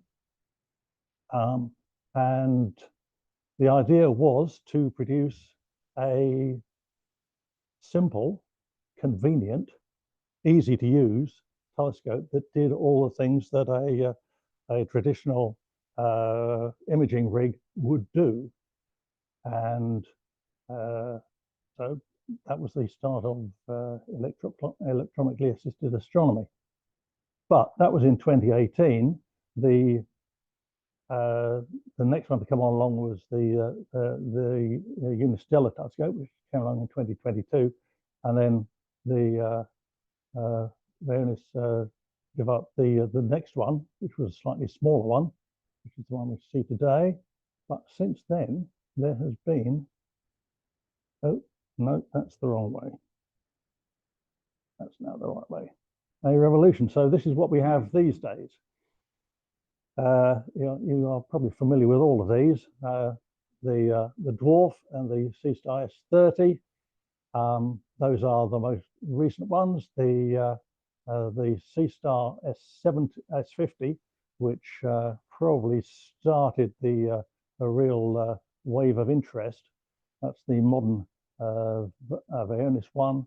Unistellar produced this range, and Celestron have brought out their Origin recently, relatively recently. There's lots of chatter on the wires about the next version of the S30, and there's also talk about an S70 from Sea Star, and Celestron have now upgraded the detector on their on the Origin to produce the so-called Mark II. Basically, all these have the same sort of idea. It's to produce an image of a relatively large area of the sky suitable for a deep sky object. Most of these have a field of view of about 1 degree. The two smaller ones have a field near 2 degrees. Fast F ratio, they all come as default as alt-as, although I think the Dwarf was always originally configurable in equatorial mode. Obviously, they're all, everything about them is computer controlled. The positioning, the focus, the dew heater, all the awkward things that you have on a normal imaging rig are controlled and built in to the instrument itself. It's controlled from a phone or a tablet, and the idea is that it builds up an image over time using short exposures, and each one is plate solved, and then they are stacked on board, and the idea is to give you real-time imaging. So that's what they all do. But what are they designed for? Well, in my opinion, they were originally designed for this. It was, as it said on the tin, deep sky imaging with no previous experience. And it was designed for people to show in real time images that they've collected of the sky, and you can show them to your friends and family on your tablet. But as time wore on, they have become more and more used for deep sky imaging by people who know what they're doing. And this has been quite a transformation, because a lot of people who used to have larger telescopes, expensive telescopes, expensive mounts, much larger pieces, more capable pieces of equipment, found themselves using these because they were so convenient. And without waxing too philosophical, a lot of people I have discovered have found that using these has re-engaged them with astronomy, and they have become more interested. So, can we now divert the people who are interested in this into doing a bit of this and getting some photometry out of it? Now, the thing that's changed most recently is that the Sea Star in particular, which is by far the most popular, has been upgraded. The firmware has been upgraded so you can use the in equatorial mode. But that's relatively recent. That's only 7 months ago or so. So,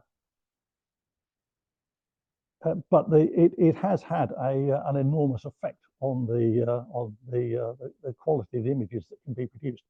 The problem with the Alt-Az mode, of course, is that the images suffer from field rotation. You lose bits of the image on both sides, and so depending on what you're looking at, it can the image can look quite peculiar. The lack of field rotation induced it, well, obviously less movement of the image, and results in fewer dropped frames, which was quite a serious problem in some cases.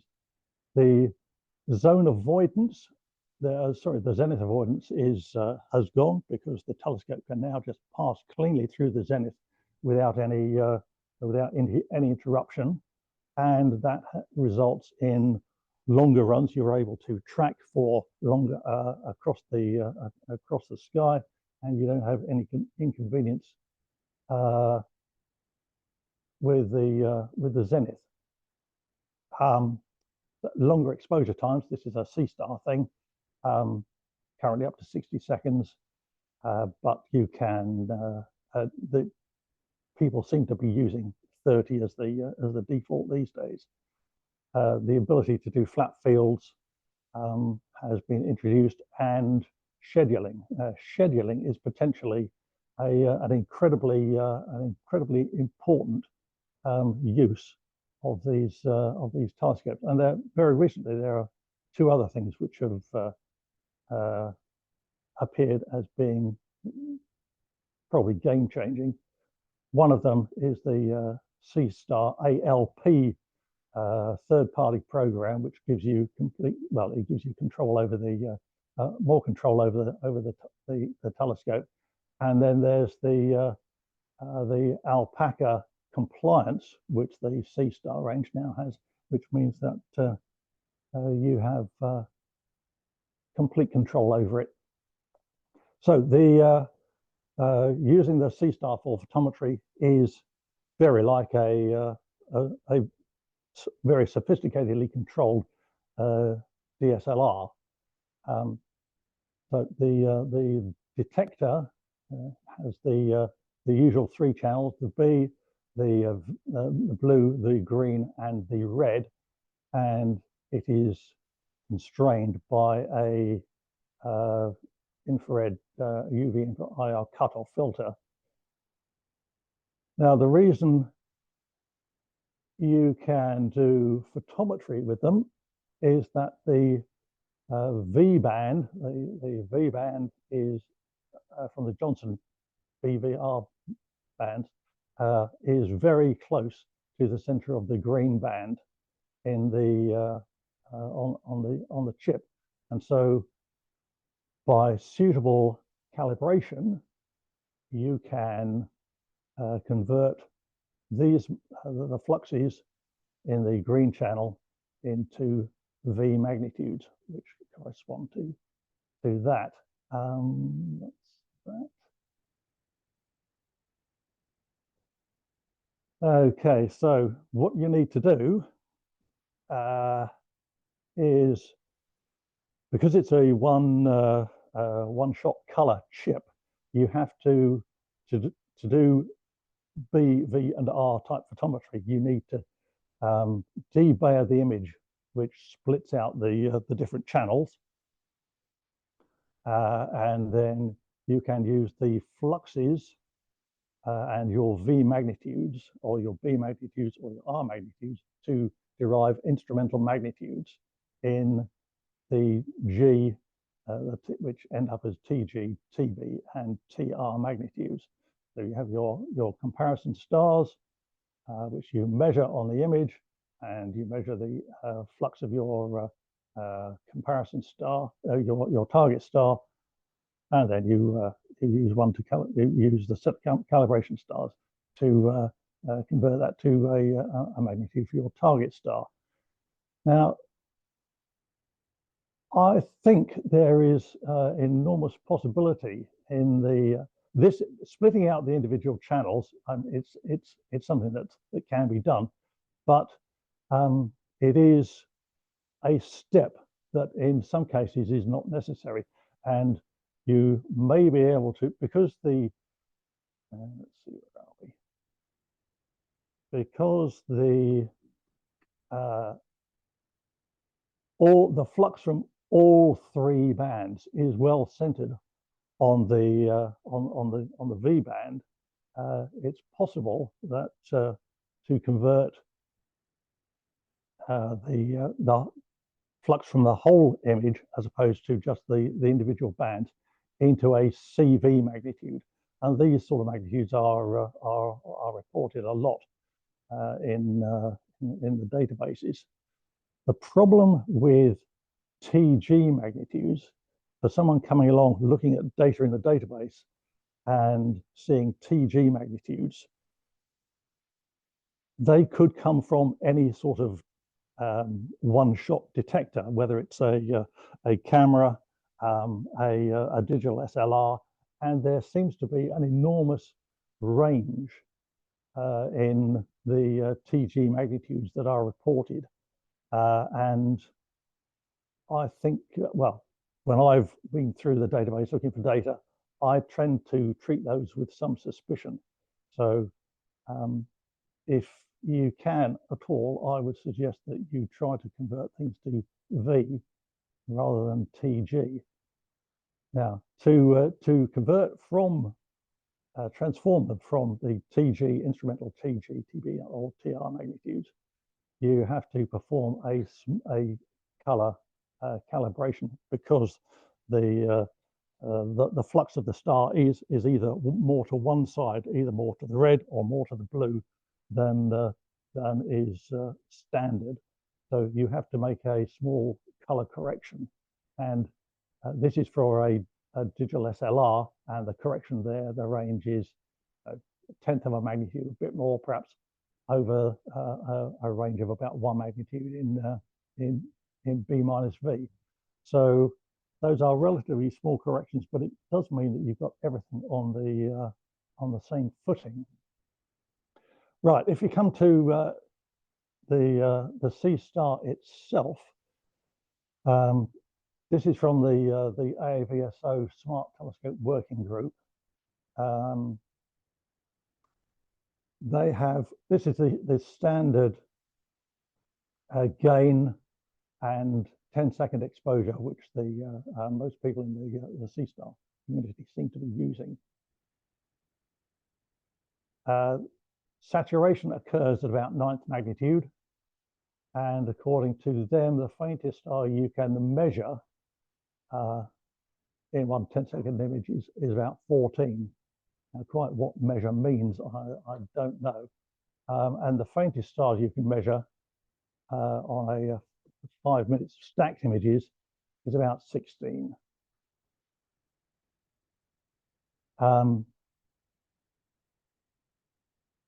According to them, you can get really quite reliable magnitudes down to 200s from means of images.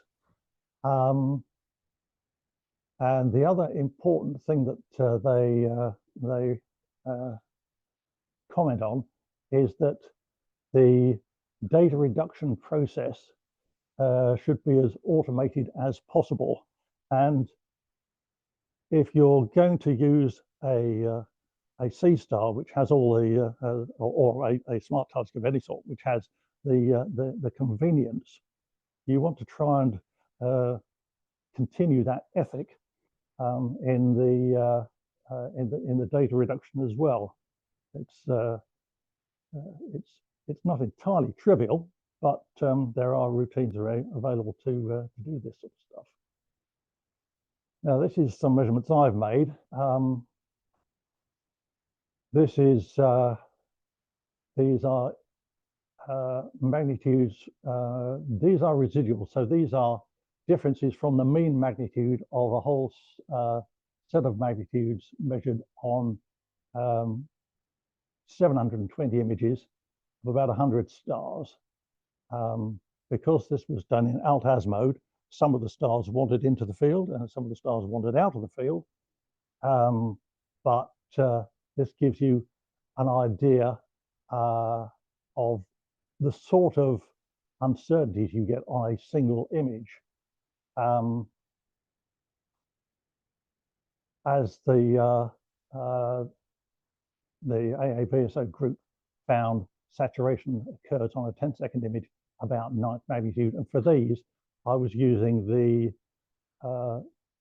all the flux in one go, and there was little quality control. So this was a warts and all processing, and I used ASTAP, which has been mentioned before. So those are all the measurements. If you look at the mean magnitudes and the standard deviations, you get this spread here, and I took this down to 13. You could see images, you could see stars fainter than 13, but I took this down to 13.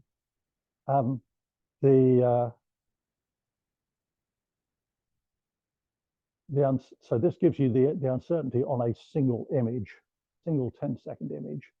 So at about 10th magnitude, you're looking at 300ths, and down at 12 or 13, you're looking at, down at 13, perhaps you're looking at a 10th of a magnitude.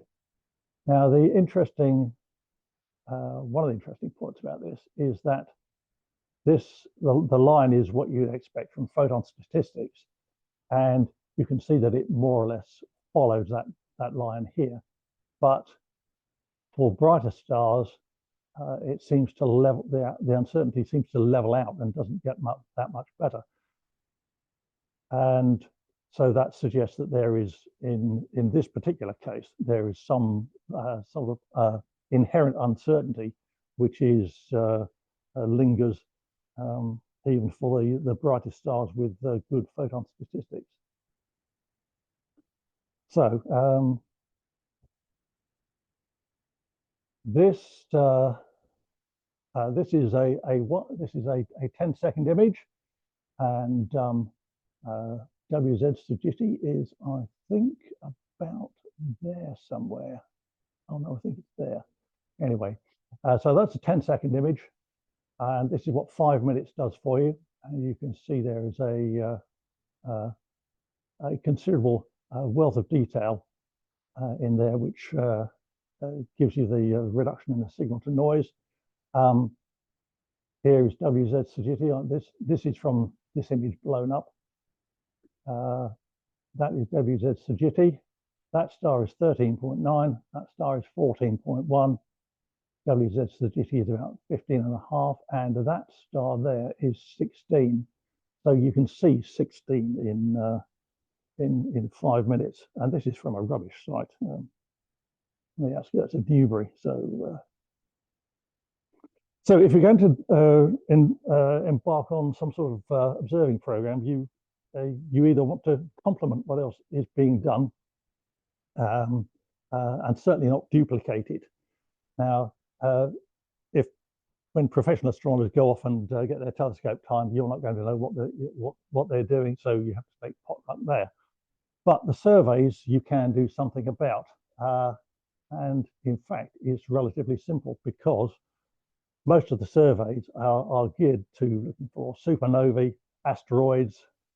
They turn up CV outbursts as well, but they are looking mostly at fainter stars.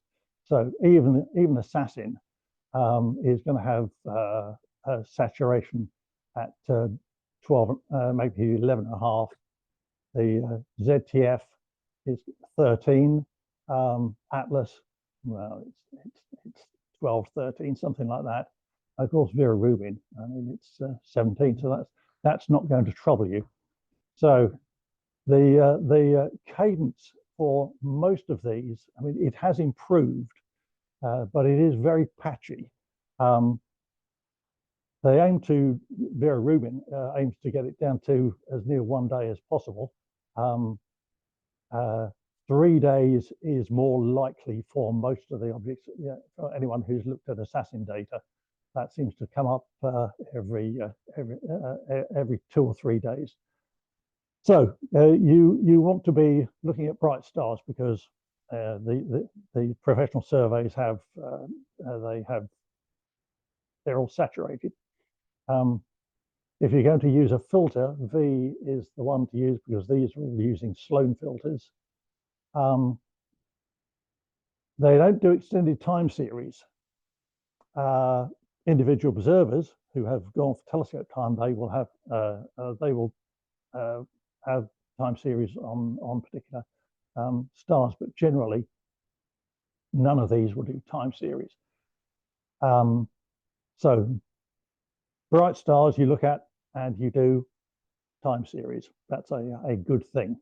Now, the other things to mention are the AAVSO Bright Star Monitor program, which is available for people who are members of the BAA. You can request time, and I think, providing you make a reasonable proposal, you stand a good chance of getting it. So that is another route to getting time.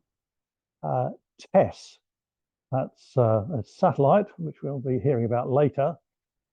TESS produces incredibly high quality time series. I mean, the light curves are incredibly detailed. So TESS will give you 25 days or so of data, but those are separated typically by a year or two. So those data are very sparse, and no one knows what is going to happen in the future regarding the support for any of these things. The Assassin is very helpful. It's but it is dependent on funding. So for that matter is the Bright Star Monitor. That is dependent on support from the AAVSO. So as I see it, you've got two chances. You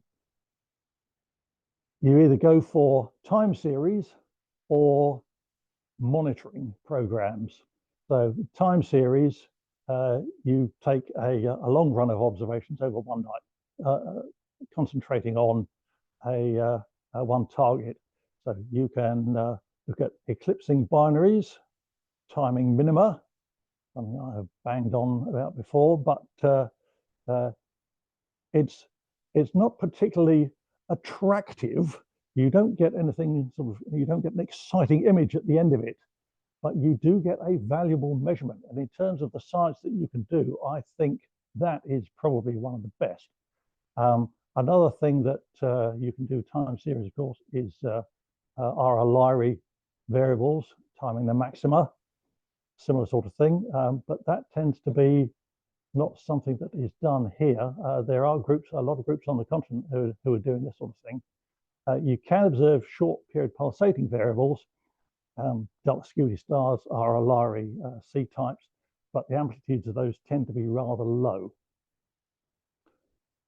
Monitoring, basically you can monitor anything you like. The observations are not critical. These observations for eclipse timings, those are critical. These are not critical. Whenever it's clear, you can go out and make an observation. So the things that immediately pop up are MIRAs, LPVs. There's an established program in the VSS. Long period binaries, which is something that people do, and you build up a picture of the light curve over time. R-core Bohr stars, where you can observe them while they're bright, and then you can pick them up. You can follow them as they fade, taking advantage of the stacking of the images, or you can do it the other way around and watch for CV outbursts. Or if there's a particular nova, you can watch that. So I'm going to just talk about eclipsing binaries because I like them, and MIRAs. So eclipsing binaries. So there are two ways of getting an eclipse into about 4 hours, one run. You either choose a star with a short period, less than a day, or you choose a star with a longer period, which has a short eclipse, which you can also fit into a conveniently long run. You need a magnitude depth of probably 0.3 of a magnitude, and you want to get enough of the minimum in some hours that you are likely to get in order to get a reasonable timing. So for the short period stars, you're probably looking at WS Majoris stars, RSCVN type stars, or the shorter period beta Lyrae stars. And for stars with deep eclipses, but relatively short relative to the orbit, you're looking at algols, and the most interesting ones are the classical algols, which have, they are very active systems. Okay, so here we go. Here's an active system. This is RW Tell. The eclipses have very steep sides. This one's total, but they aren't all. But they have steep-sided eclipses, and the eclipse depths are 2 magnitudes typically. They are of interest because the periods wander about, and the periods can wander for all sorts of different reasons. There may be evolutionary changes which would produce a parabolic change in the timing of the eclipse, or they can be subject to the light travel time variation due to a third body orbiting the binary, and that tends to produce a sort of sinusoidal excursion from whatever other variation is going on. But in algols, they are incredibly active, and there are changes in the period which are going on all the time. There are tiny changes almost imperceptible changes in the period occurring all the time. And exactly what is causing those is not clear. It's probably down to some sort of magnetic activity in the either the cooler star or interaction between the jets, the various streams, accretion disk, all that complexity in the system. But they are well worth following, because unless you know what they're doing, you can't try to understand it. And even this one, which is a famous one, you can see that these are just visual observations. This was back in the 90s. There are very few measured eclipses. These are those mostly are visual, and you can see there's not an enormous number of them. So, despite this being a well-known star, it's relatively, well, it's not underobserved, but it's certainly not overobserved. So if you look at the W Ursa Majoris type, this is a real light curve from a C star. So this was done by Andrew Pearce in Australia, I think he is. And this one, here we go. So this is a relatively large amplitude eclipse for a W Ursa Majoris star. So I don't know if he did 60-second integration. Certainly the time, the measurements are 60 seconds apart, but I don't know what he actually used, but he's obviously averaged them up into 60 seconds. So the RMS scatter around this light curve at magnitude 11 to 12 is 5/100ths. And you can get this very nice eclipse, which gives a very respectable uncertainty on the timing of 302 of a day. And anything down in that range is quite acceptable. Thank you very much. There are no measurements of this star that I've been able to find, apart from this one. Well, he didn't even produce the timing. This is what I've done. So I went to the this is assassin data. All these points, that's his point there. So these are timings that I've made by folding the assassin data from each season on the period and measuring the times of the eclipse. So you've got the primary and the secondary eclipse at for the average for each season. And these are the V band observations, and these are the G band data. And you can see that the period has evolved. Well, it has changed up here, and it has wandered back down again. And his point is on the end here, and it is entirely consistent. It's better than most of the averages for the season from the assassin data. So it just goes to show that one quality minimum is worth its weight in gold. And there are all sorts of other reasons why you would want to have one minimum, a real minimum, as opposed to a time of minimum derived from a season's worth of data. You just have much better control over what's going on, much better belief in the result. So the other thing, so if you're looking at thinking about monitoring, then MIRAs and LPVs used to be a mainstay of the VSS, and traditionally they are stars that have had a good following. Increasingly, there are people, I think, mostly using digital SLRs or CCDs, or the equivalent, to follow them when they're faint. But something it has been noticed that for some stars, there is a significant difference between the V-band observations and the visual observations. And for historical consistency, I put there, but it's if you can tie down the visual observations, for which you have 100 years of measurements, to the modern V-band data, then you are in a good position to say what has happened to the star over time, when you perhaps don't have V-band visual observations anymore. Because it's a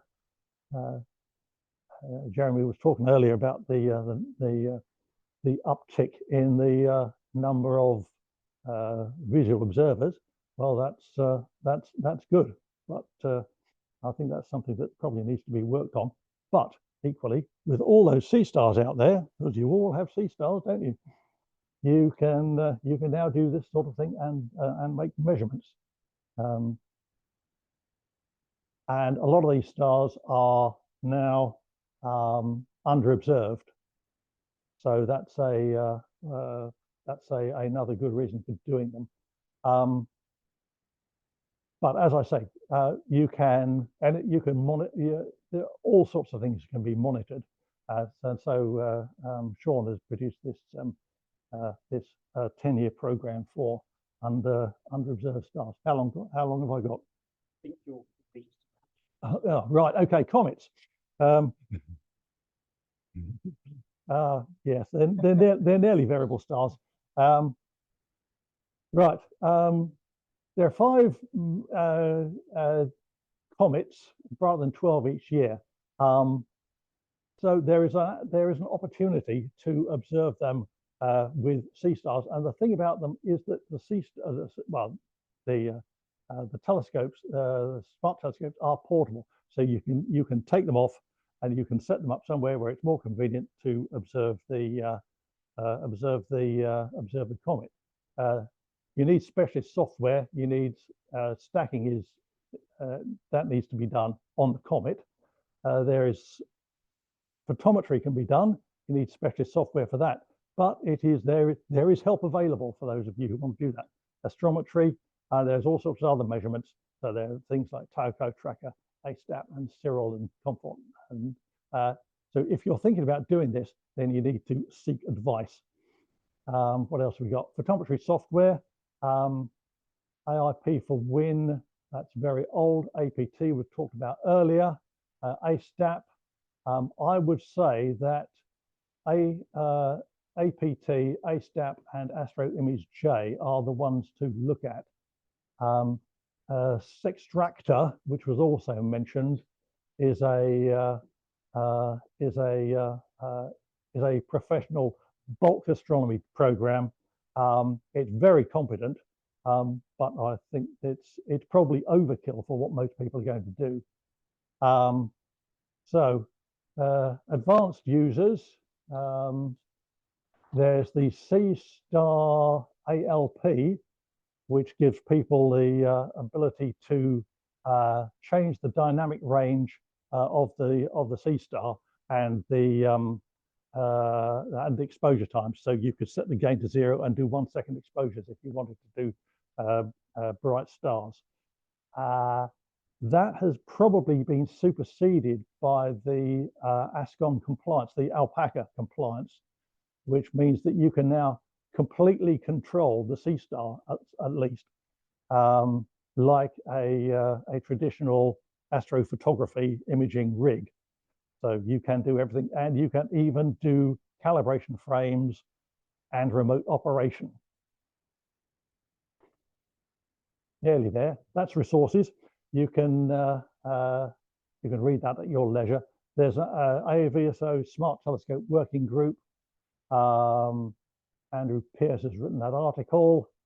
There's an enormous amount of stuff on YouTube and Facebook and Reddit.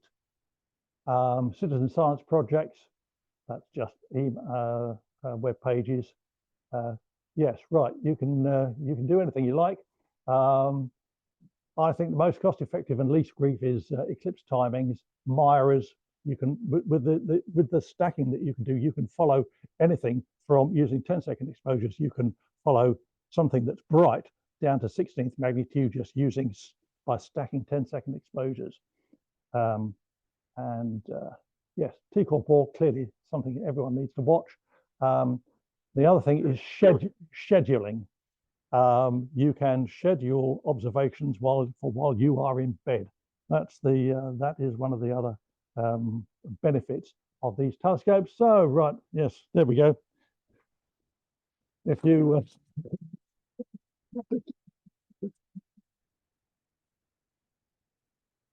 that was me thinking I was going to leave time for questions.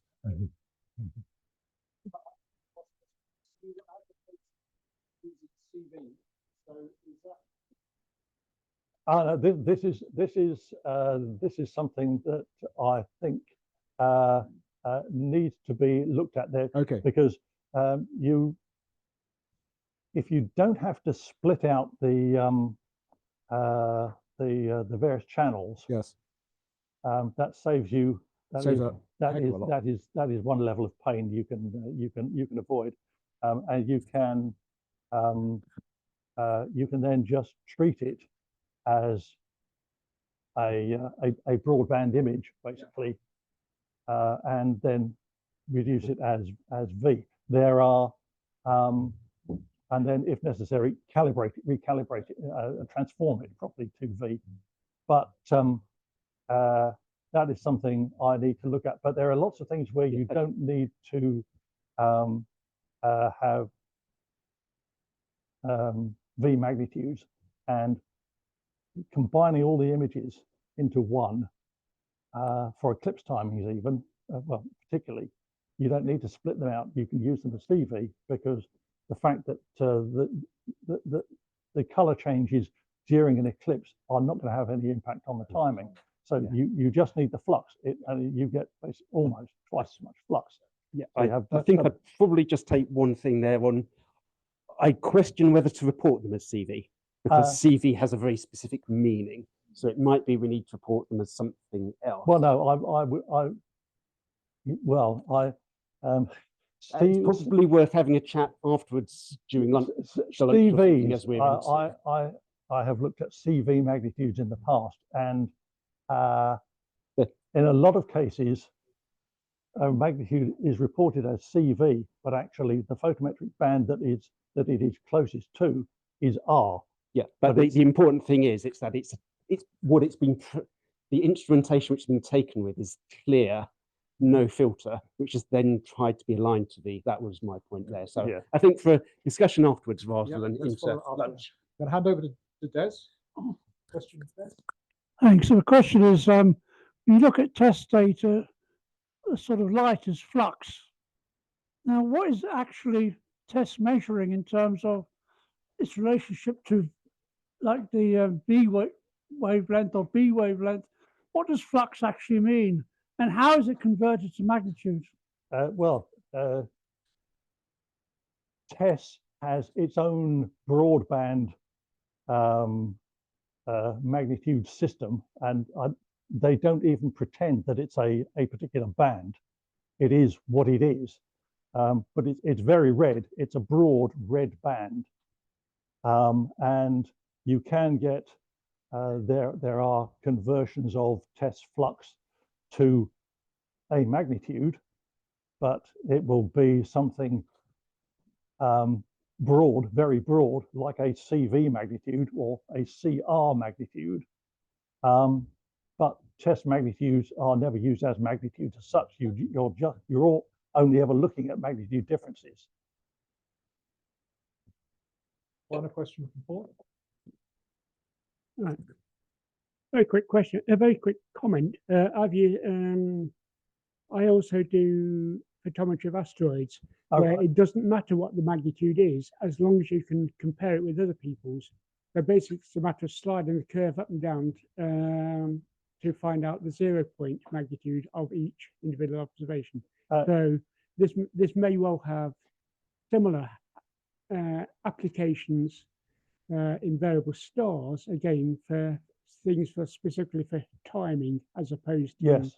Yeah. absolute calibration. Yes, if you have a lot of data in a run and you are using some sort of instrumental magnitude, then that can easily be slid up and down and combined with everybody else's. That's more or less what the people who are analysing the data will expect. Well, they'd expect to do, even if the magnitudes are all given as V.